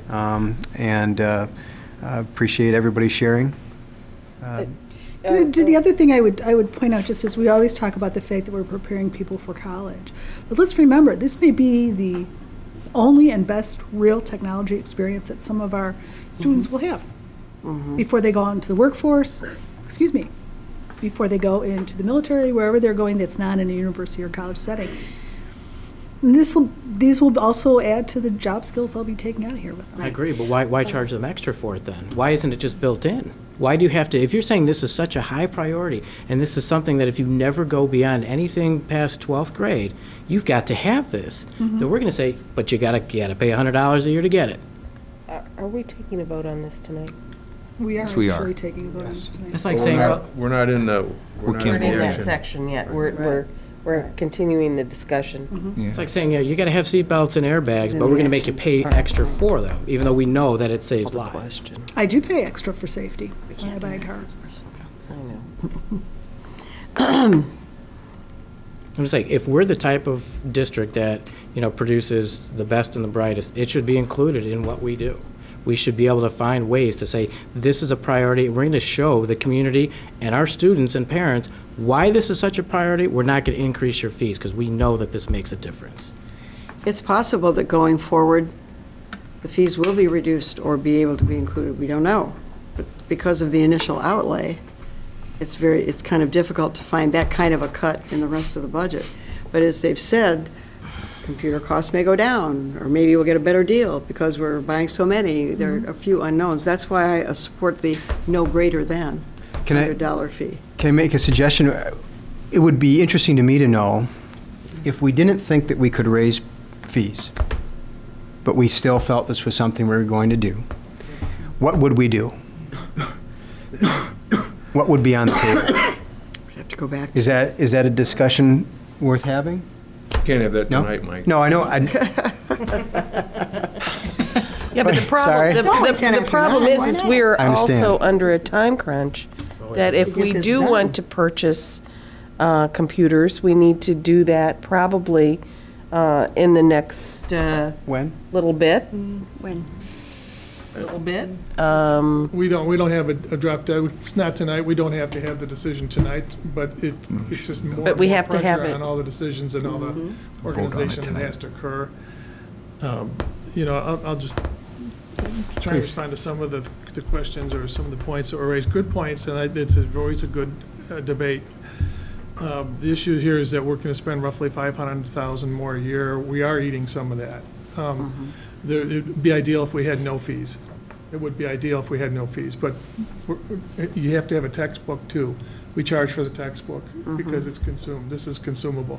This is in line with that same idea. We're going to be adding a new device, something new to put in kids' hands to help them learn. Your analogy of a car, I would have called it a windshield wiper, actually. That you can go so far without a windshield wiper, but if you get into, there's some things when you're just going to have to pull over to the side of the road if it gets to be too rainy, if your windshield wipers aren't working. And so this is what this is this allows us to go through those blocks that some other schools won't be able to go to. So it's going to bring us up there. Is it drop dead? We've had this conversation. No, if you pull the plug on this, our kids will still survive, our teachers will still work very hard, and we will do a great job. But this is trying to get to another level. So by adding $500,000 or so to the budget every year in expenses, and some of those we know we're going to eat because of waiver kids, but trying to recover a reasonable fee for this additional level, we've had this debate and we feel it's the right thing for our kids. And I'm not, because I'm an administrator, I can't respond to the administrative pieces here, but other than to say we've always been in the lowest quartile of administrative expense. Our salaries are very reasonable. Benefits are the same as salaries, it's compensation. And so I think we've had that argument and that discussion before. But, so I can't really go much further with that piece of it. But this is getting us to a new level. Do we have to go there? No, but we always strive to get us to the next level. We want to be the highest performing district. We think this is a fair way to get there. So that's all I can put my 2 cents in there. Understood. Okay. Thank you, Mark. Do you want to? One last piece. We will have to make sacrifices to eat the $200,000 or so that we would do Yeah. even under this mechanism. We will have to reduce. We're reducing another administrator this year. Yes. We've been reducing administrative costs Yes. because of those shifting things that we've been doing. The state keeps telling us to do more things every year. And we've been doing those things without raising the fees and without raising taxes beyond inflation. So I'm just saying, we have done quite a bit internally that maybe we're not getting credit for in this conversation. Okay. Well, we're talking in terms of shared sacrifice. Custodians, teachers, secretaries are all paying for their health insurance, correct? They pay A a portion. portion They of it, pay yes. a portion. Administrators do not pay a portion.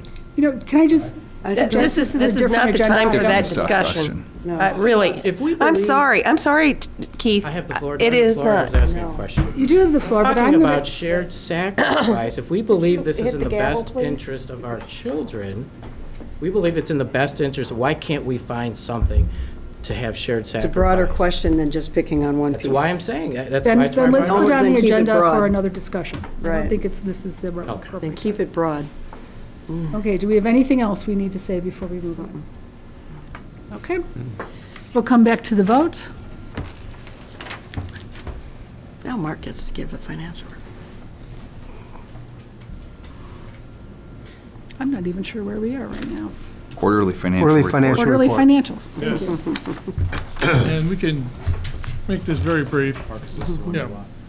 So, starting with fund balances, really, there's no big surprises here, other than just because it might look unusual. If you look at the very bottom, where there's, as a percentage of the prior year, note that the expenditures are higher in this first half of the year, going up at a higher rate than our income. Our income is pretty predictable because of the property taxes being the major part of that, and that's all received in the first 6 months. The expenditures going up at a much higher rate than normal is really because of capital outlay and purchase services that we'll discuss in the expense piece. So there's no real big flags here. It's just unusual the way we've spent. Our spending patterns do vary, and when it comes to capital outlay, and we had some big projects that, and you'll see when we get into capital outlay that it's nearly 100% spent. So I'm going to move right to the revenue side. And if we just look at this top piece here, thanks, Rod. 91% this year, 91% last year. This is become very predictable for us. The wild card here, and the only item that I'll just point out, is that general and other state aid, you noticed on the budget side, we reduced it from $6.3 million last year to $5.9 million this year, reflecting a $400,000 reduction in state support. And it's 35%, and they only owe us about $300,000 or so in backlog. I have a concern here, but we're still going to watch it. By the March quarter, we'll have maybe a better feel for if we're going to get trimmed any more through allocations. The state does that.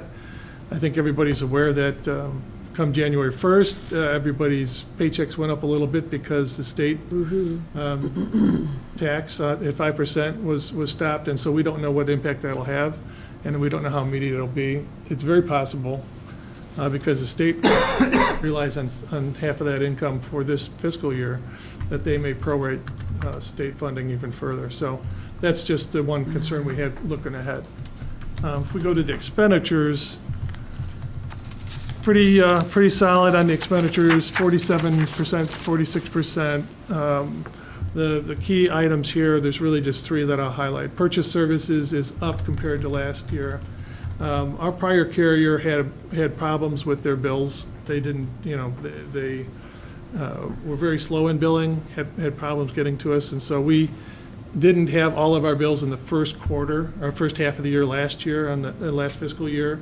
They were behind a few bills, and we ended up, and also at the end of the fiscal year, by June 30th, they didn't have the bills in for the last couple months, and so we ended up paying those in the first half of this year, and we're also comparing that number to a relatively low number last year. So that's, we are feeling comfortable that we have the right number for purchase services in there, even though it looks like a dramatic increase. And it's really just timing lags. Now, those bills were picked up on the accrual basis when we did the audit, and so it's corrected. This is just cash basis, and I'm just trying to explain that there's a lagging in that purchase service that creates that difference. Capital outlay, we did have some big projects, and we particularly in the building fund, we've nailed most of the big projects.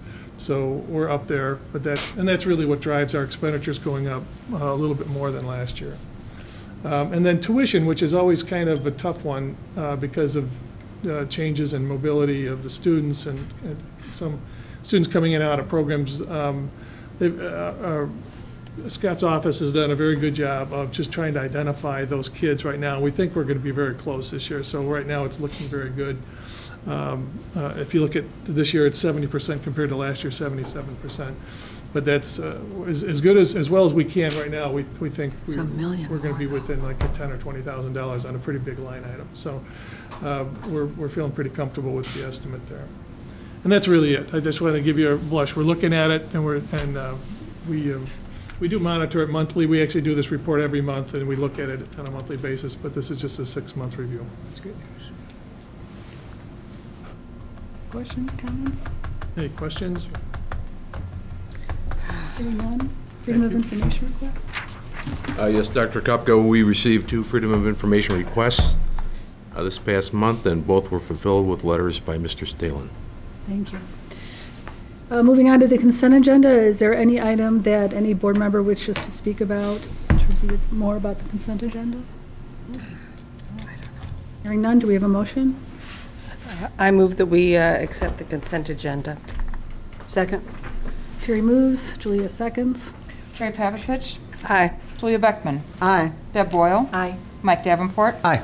Keith Mattoon. Aye. Rick Pavanato. Aye. And Nancy Kupka. Aye. Moving on to recommendations for action, instructional. Dr. Kupka, can I ask Mr. Sure. Stalen, is the auditor here? Yes. Could we change the order of the? Sure.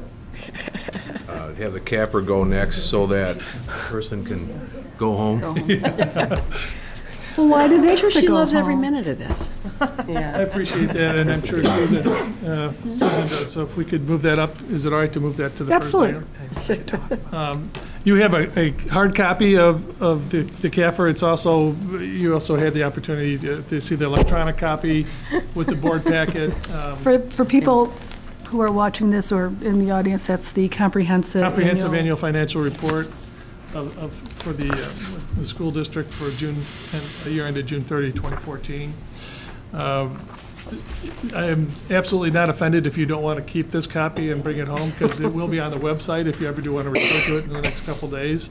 And we do pass these out, and we do most of them electronically, but some of, like Standard & Poor's, some people that we send these to do want the hard copy. So don't feel you need to put it in your closet or wherever you would need to put it. But we'd be more than happy for you to have it. I think it is easier to read in this format than electronically. I prefer it, but I won't be insulted at all if you don't want to keep it. We have a lot of pride in it, but we don't, you know. So Susan Jones is here from our auditing firm, Miller Cooper, and I don't know, Susan, you want to make any comments about the report or the management letter? People can sit on it and make themselves feel taller. I was going to say, might want to come to a microphone. It's recorded, So, yeah, just so we can hear it. thank you. This is my second year serving as the audit partner on the engagement. So if you open the report, the first section after the introduction section is the transmittal letter, and this is prepared by management, and it gives an overview of the district and some of its major initiatives and long-term financial plans. And just prior to the financial section tab, you can see that the district once again received a certificate from ASBO International on excellence in financial reporting, and that is expected to be received for the 2014 fiscal year as well. But after the financial section tab begins our audit opinion, it was an unmodified opinion, which is the highest level of assurance the district can receive. One thing I did want to point out on this page 2, it's an emphasis of a matter paragraph. The district was required, as well as other governmental entities, to adopt GASB 65 during the current year, which caused a restatement to beginning net position, reducing it by $340,000 as a result of bond issue costs before were carried on the balance sheet, but had to be expensed. So it wasn't an error, it was just the natural adoption of this accounting standard. After our audit opinion is the MD&A, Management's Discussion and Analysis, and this is prepared by Mark. It goes on from pages 4 through 17, and it really highlights the major financial transactions, challenges, differences from budget. So it's a great kind of cliff notes to this whole large package that you have in front of you.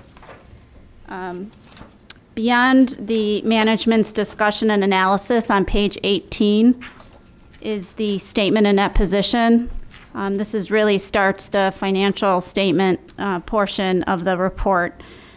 And this is on a full accrual basis. It includes all the district's long-term assets and liabilities. A couple things to point out, as I mentioned, GASB 65 was adopted. So deferred loss on refunding was reclassed out of assets into its own category, deferred outflows. That's a new terminology under GASB 65. And then unearned or unavailable property tax revenue was reclassified out of liabilities into its own category, deferred inflows of resources. But overall, net position at the end of the year was $37.6 million. One thing to point out is next year, GASB 68 will be required to be adopted, where the unfunded IMRF and TRS liabilities will be recorded in the statement next year. Turning to page 19 is the statement of activities. Overall revenues generated were $105 million, offset by expenses of $98.7 million. So overall change in net position was an increase of $6.2 million from the prior year. So turning to page 20 and 21 begins what we call the fund financial statements. It's on a modified accrual basis, so the long-term assets and long-term liabilities are not included in these statements. So overall fund balance on a combined fund basis was $4.1 million. And on page 22 is really a reconciliation of the full accrual net position to the fund balance, and the major reconciling items are really long-term assets and long-term liabilities. Turning to page 23 and 24 is the statement of revenues, expenditures, and changes in fund balance, again on a modified accrual basis. It shows really the current resources, the current revenues and expenditures of the district for fiscal year 2014. You could see there was a decrease on a combined basis in fund balance of $1.1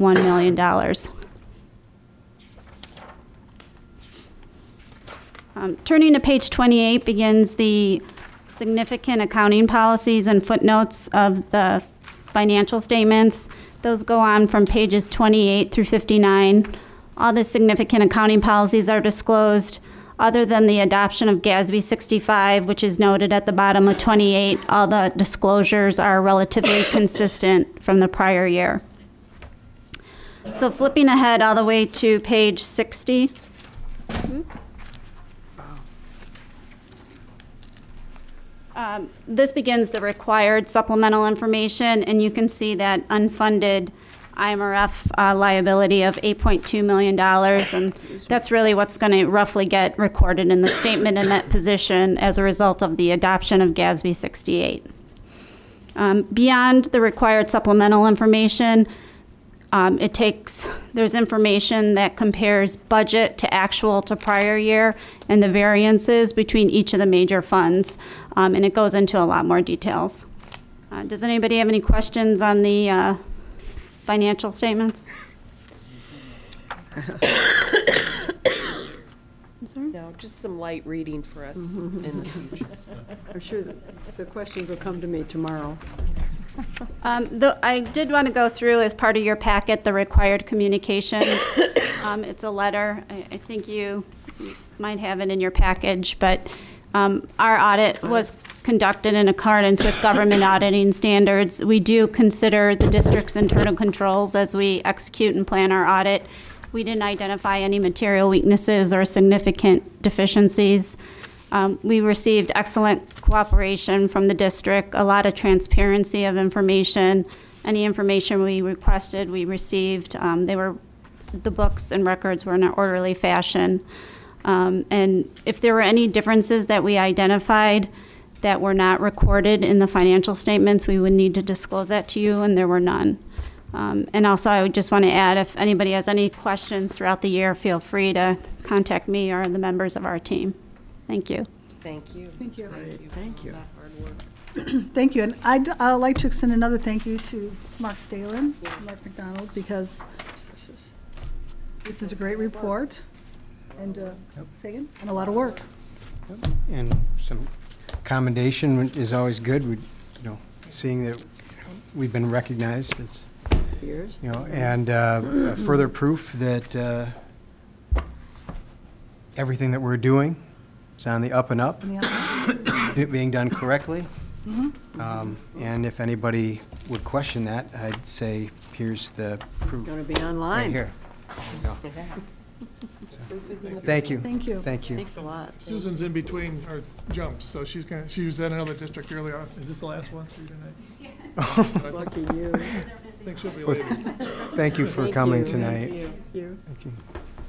Okay, back to staffing ratios. No, we have to have a motion to accept Oh, I'm sorry, do we have a motion to accept it? This? or to approve. Motion to approve the report? Second. Mike motions, Terry seconds. Mike Davenport, Aye. Terry Pavasich, Aye. Rick Pavanato, Aye. Julia Beckman, Aye. Deb Boyle, Aye. Keith Mattoon, Aye. Nancy Kupka. Aye. Thank you. Now we can go to Now staffing we can go ratio. on to staffing ratios. Mr. Tice.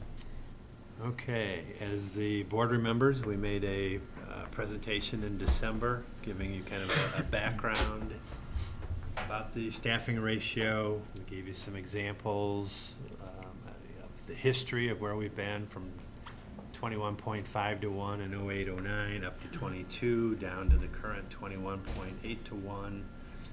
We gave you some examples of what it would look like if we were to change that ratio. Given what our projections are, working with Mark on the budget side of things, we are recommending maintaining the current staffing ratio of 21.8 to 1.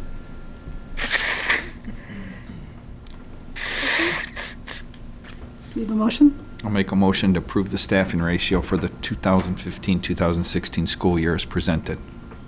I'll second that. Rick Pavanato, Aye. Julia Beckman, Aye. Deb Boyle, Mike Davenport, Aye. Keith Mattoon, Aye. Terry Pavasich, Aye. Nancy Kupka. Aye. Motion carries. Summer school recommendations. Hardy? Thank you, Dr. McDonald. As you may recall, from our last meeting, there were several recommendations based upon the report that's provided from Tim Tilton and myself, recommending that we continue to use Title I funds to fund a summer bridge program as well as transportation for summer school. We have a proposed summer school calendar, which hopefully will not change with some luck. We're also requesting to maintain the current summer school director stipend, a slight increase in summer school tuition rates from $195 per semester to $200 for District 99 residents, and then $390 to $400 for non-residents. This change would be the first since the summer of 2010. And then our final recommendation is to increase the teacher stipend rate from $2,650 per semester to $2,810, and that would, the last increase occurred in the summer of 2012. Discussion, questions?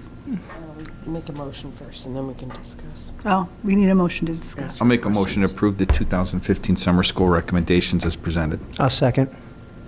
I would just reiterate, a marketing strategy, as we talked about last meeting, to really make students and parents understand the value that it's not necessarily, school is no longer for remediation, it's, to get ahead. And I think the more our staff members can do that, because obviously, they're truly the point people involved in the classroom. They have a lot of trust and rapport with the students. I think, that communication piece would definitely go a long way to making it a stronger program. Thank you. Anything else? Okay, do we have a final motion? No. It was Done. moved and seconded. We can go? We've had Okay, I'm discussion, sorry. so- I'm really tired. It's a long evening. Rick Pavanato. Aye. Mike Davenport. Aye. Keith Mattoon. Aye. Terry Pavasich. Aye. Julia Beckman. Aye. Deb Boyle. Aye. And Nancy Kupka. Aye. Tax payment? Abatement resolution, alternative revenue bonds. Mark? Again, this is going to become a standard thing we do and has been something we've done. It's to abate the taxes on the alternate revenue bonds. I think it was 2007 or 8 when we did the last $2 million reduction. And this is part of what we're using those dollars for, is to pay these amounts directly when possible. And so we need to have this as abatement, so it actually does create the liability for us to pay it directly out of the operating funds instead of levying taxes for it. I move that we abate our taxes for the alternative revenue bonds. I'll second. Okay, Now we can have a discussion. discussion? I think it's nice that we can do it. Yeah. Very nice. Terry Pavasich. Aye. Sorry. Rick Pavanato. Aye. Julia Beckman. Aye. Deb Boyle. Aye. Mike Davenport. Aye. Keith Mattoon. Aye. And Nancy Kupka. Aye. Moving on to the one-to-one digital learning fee. Approval for that? I move we approve the one-on-one as presented, So it would be up to $100, up to 100. or not to exceed. Not to exceed. Not to exceed For the- 100 For the next school year. for the, So are you seconding, Julie? I'll second it. Okay. Is there a reason, I'd like to just say, I came in, I just want to say this for the record, I came in tonight thinking for sure this is a no-brainer for me because I absolutely support getting these computers. What I'm worried about is some of the discussion that we had this evening. And my question would be, is it, how far can we, is it okay if we put this off for just a small while? Just because I would like to see this go through with all 7 people voting for it. Because what I didn't hear was anybody not happy with the proposal of getting the computers. Everybody is for those computers. There's no question. I think that there are a couple of board members who are questioning not just the cost, but how we came up with the cost, and a couple of other questions with that. And I understand their concerns. It wasn't one that I necessarily shared when I came in this evening. But I understand it, and I would really, even if it's for the sake of having another discussion to make everybody very comfortable and knowing that we did the due diligence of it and being able then to go forward with it, I guess I'm asking, can we do that and still fall in a timeline? I want everybody to vote yes on this and feel comfortable with it, because it is a big endeavor. It's a huge thing. I happen to believe in it, yes, and I think everybody does. I'm excited about it, actually. Right. Yeah. And so, truly, I think that when push comes to shove, after all the due diligence, and I think that's what a couple people need to hear more of, and I think it will go through. I don't want it to, I think it'll go through tonight, regardless, whether it's 5-2 or 4-3, but I would really like it to be 7-0, I just do. So you're asking what? I'm asking if we could postpone the actual vote on it tonight and defer it just so we can round table the discussion of the fee. I think the motion's out there. I think we need to take a vote. We have a motion, we have a first, we have a second, so. This is part of the discussion. I know, that's my, I think we need to take a vote. You don't have to. You can always table it. You can always table it. Well, I think we need to. So you're calling it? Yeah, are you calling the vote? I think we need to call a What vote. would we do to get that information that we talked about? What would be different? Would we talk to parents? Would we talk to the community? And I know you, Mark said we could do this, you could still get the job done if we postpone the vote, but it would just crunch things, is that correct? You could still get it done if we postpone the vote. Well, I said, I can't say that we have enough information to say tonight's a drop dead date, so no, I can't. Oh, okay. We talked about it, we don't, there's a lot of anxiety that if we aren't going to move ahead with it, we want to know now, so we don't spend a lot of administrative time. And we have, our first PD is starting Wednesday for part of this, so it's, if the impression is that, well, we can move ahead with it and then, and have no fee or have much greater fee. My mind not to exceed is somewhere in the, the $15 to $20 range, so I'm thinking this fee, for it to be viable for us, is like $80 to $100. So I'm not saying not to exceed 100, meaning that it'll be zero or that it'll be $50, unless there is some other large unexpected reduction in expenditures on my part, and certainly, that's possible. So I would, and if that'll help clarify, if some of you would say no, I'm not going to support it at $80, or then I think we would need to know that now so that we plan differently. Understand. Well, I think this vote gives them the opportunity, the administration, to pursue the different avenues of financing this. Yes. And if you would find that leasing is much better and that you would get leasing at $75, then that's what you would.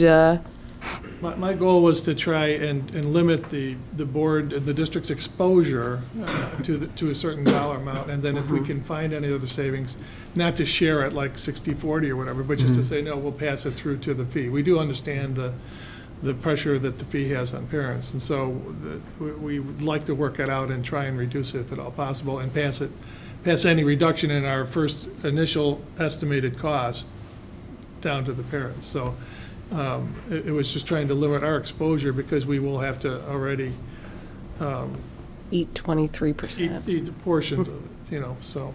Well, I can tell you, I plan on voting no, and hoping to encourage the rest of the board after the vote, assuming it goes through, to still have a discussion about give and takes, and it disturbs me a little bit that we're not willing to talk about what we would be willing to give up, or what I think we've talked about it. We do. 3 different times. I know, at the last 3 meetings. Very good.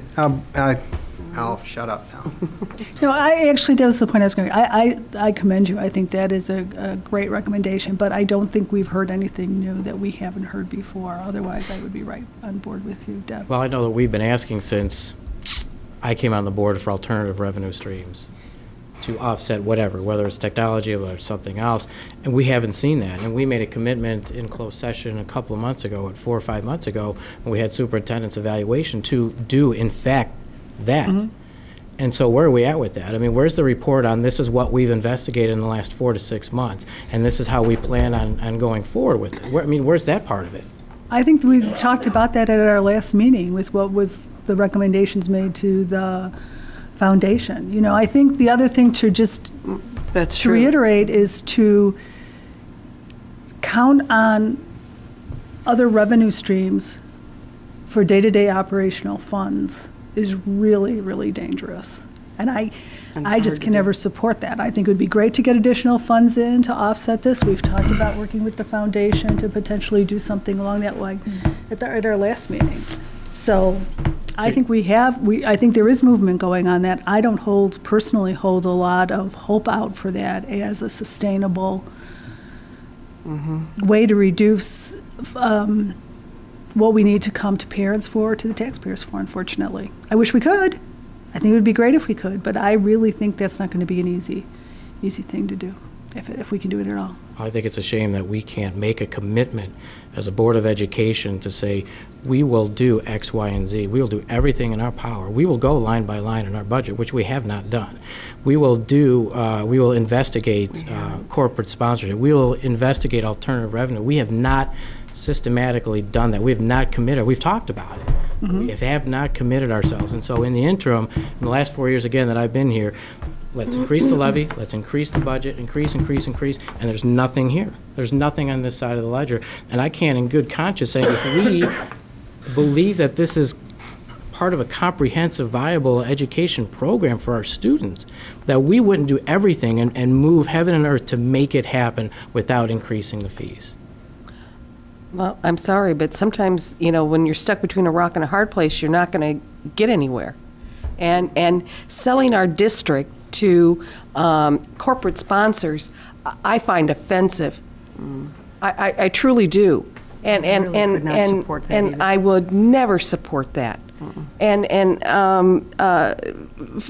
Asking our administrators who are working every day to give our students the outstanding education that they are, to ask them to go out and either beg on the streets for more revenue, I think is appalling also. And I think that we're working towards looking at different ideas, but it's not going to happen overnight. And this is something that we've talked about for probably 6 months. And I don't think anything's going to happen quickly to solve this problem today to finance our one-on-one situation. And I think pushing it off to next month or pushing it off to the month after that is just pushing off the exact same vote that's going to happen. And so that's why I call the vote. If everybody agreed like that and we didn't go line by line by line, would you be comfortable with not going forward with this initiative at all? Because if you're saying you're going to vote no, right? Are you saying that if everybody here thought that we should go line by line by line by line, okay? Because you're saying that you don't think that we have done that. Would you be comfortable with all of us voting no, and we would not go through with this initiative starting next year? Possibly. I think we need to do our due diligence. So I need some data from parents to know that this is something that they will support. And I need to know what we would be willing to, if we didn't have that support, how we would be willing to finance it. Because I do think this is important enough to do. So I'd want to have that conversation about what are our give and takes and be able to make that decision. And if that affected the timeline, then so be it. I still think the recommendation covers that, though. It says, a fee not to exceed. There's some text in what has been presented that this fee maybe would only be $80 because of all the savings that we don't know about. So I think we're okay. I think there's always room to save some money later. No, what I said was that we haven't had any discussion about other ways we would fund this. All right, there was no discussion. Because it's hard to do that when we're wanting to get this started next year. Maybe if we had more time, but I'm saying we can make the commitment, we can still find other ways to fund it.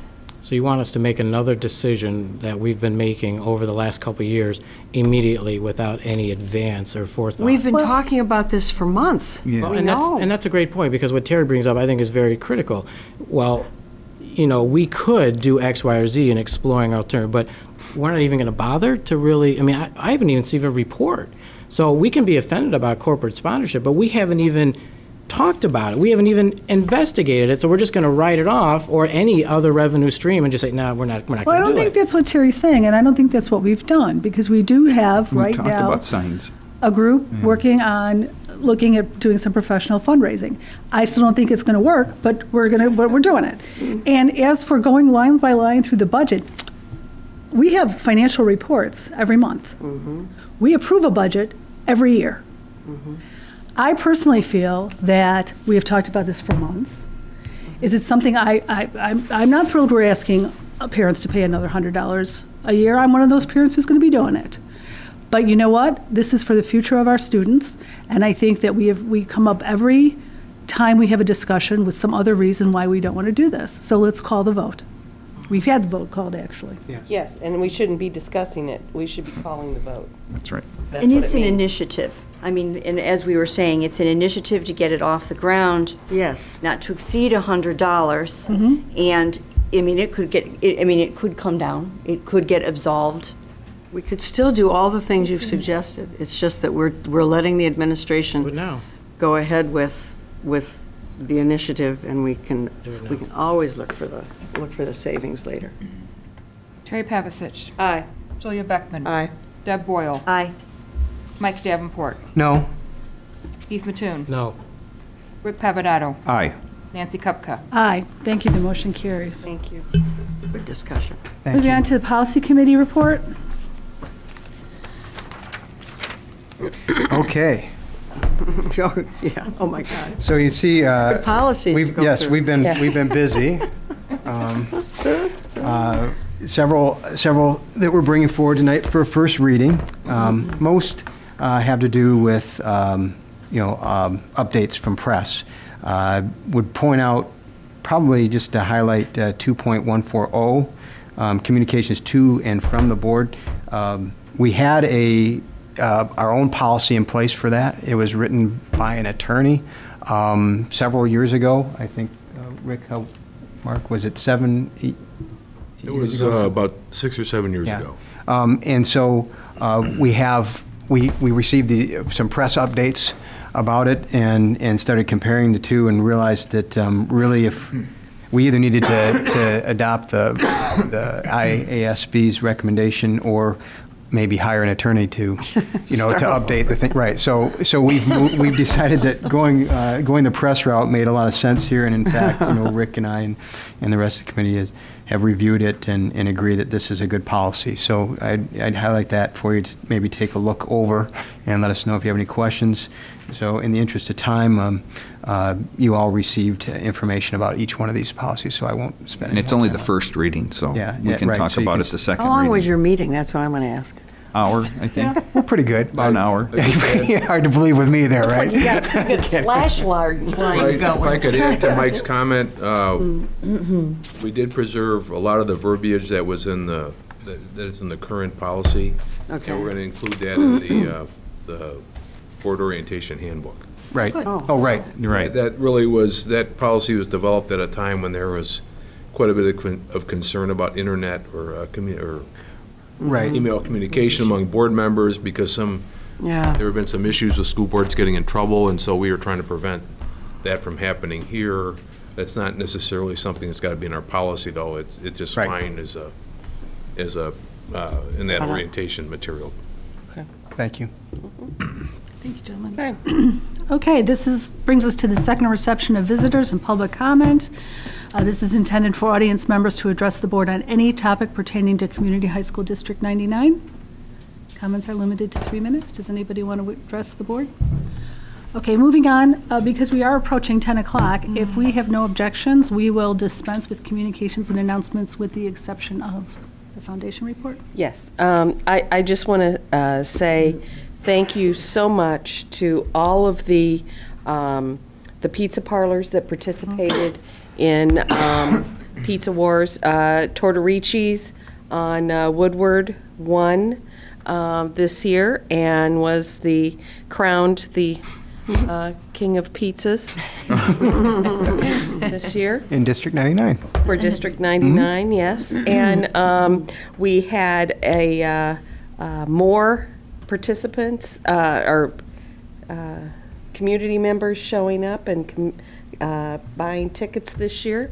It was about 435, which was about 50 more than last year, so that was a huge plus.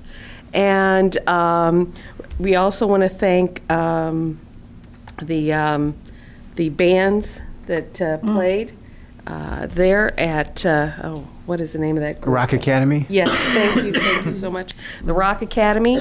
And we want to thank all the community members who came and purchased tickets and enjoyed pizza. I think everybody had a great time. And especially Martha Morillos and Megan Schroeder for putting it together for us, and everyone else. And the folks at South High, thank you so much for all their work, and the CMG staff who worked very hard making our school shine for this event. What was that total? And we raised over $7,000 for the foundation, and that will go directly back to our students in one form or another, via grants or our other needs that we have. So just thank you, everyone, and thank you. Thank you to all members of the foundation. Yes. For everybody's participation. It takes a village. Yes. It was really a wonderful event, and don't forget, next year we'll do it again. Same time, same station. Okay. Did anybody else want to make a committee report? Or we can wait till next time? Okay. Upcoming board meetings, I'm sorry? Anything I have to report can wait. Okay. Yeah, me too. February 2nd, there will be a special meeting workshop at 7 p.m. in the ASC. February 23rd will be our regular business meeting here at 7:30 p.m. You know what? I did want to add something to the parking lot. I know it's late, but just quick. I know we have a couple of things. I'd like to see us do a presentation at the ISB convention, and I think that should start. I agree.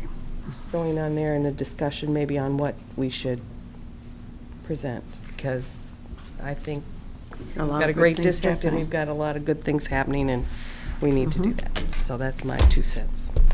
Okay. Move to adjourn. Second. All those in favor? Several seconds. All those opposed? Aye. Thank you.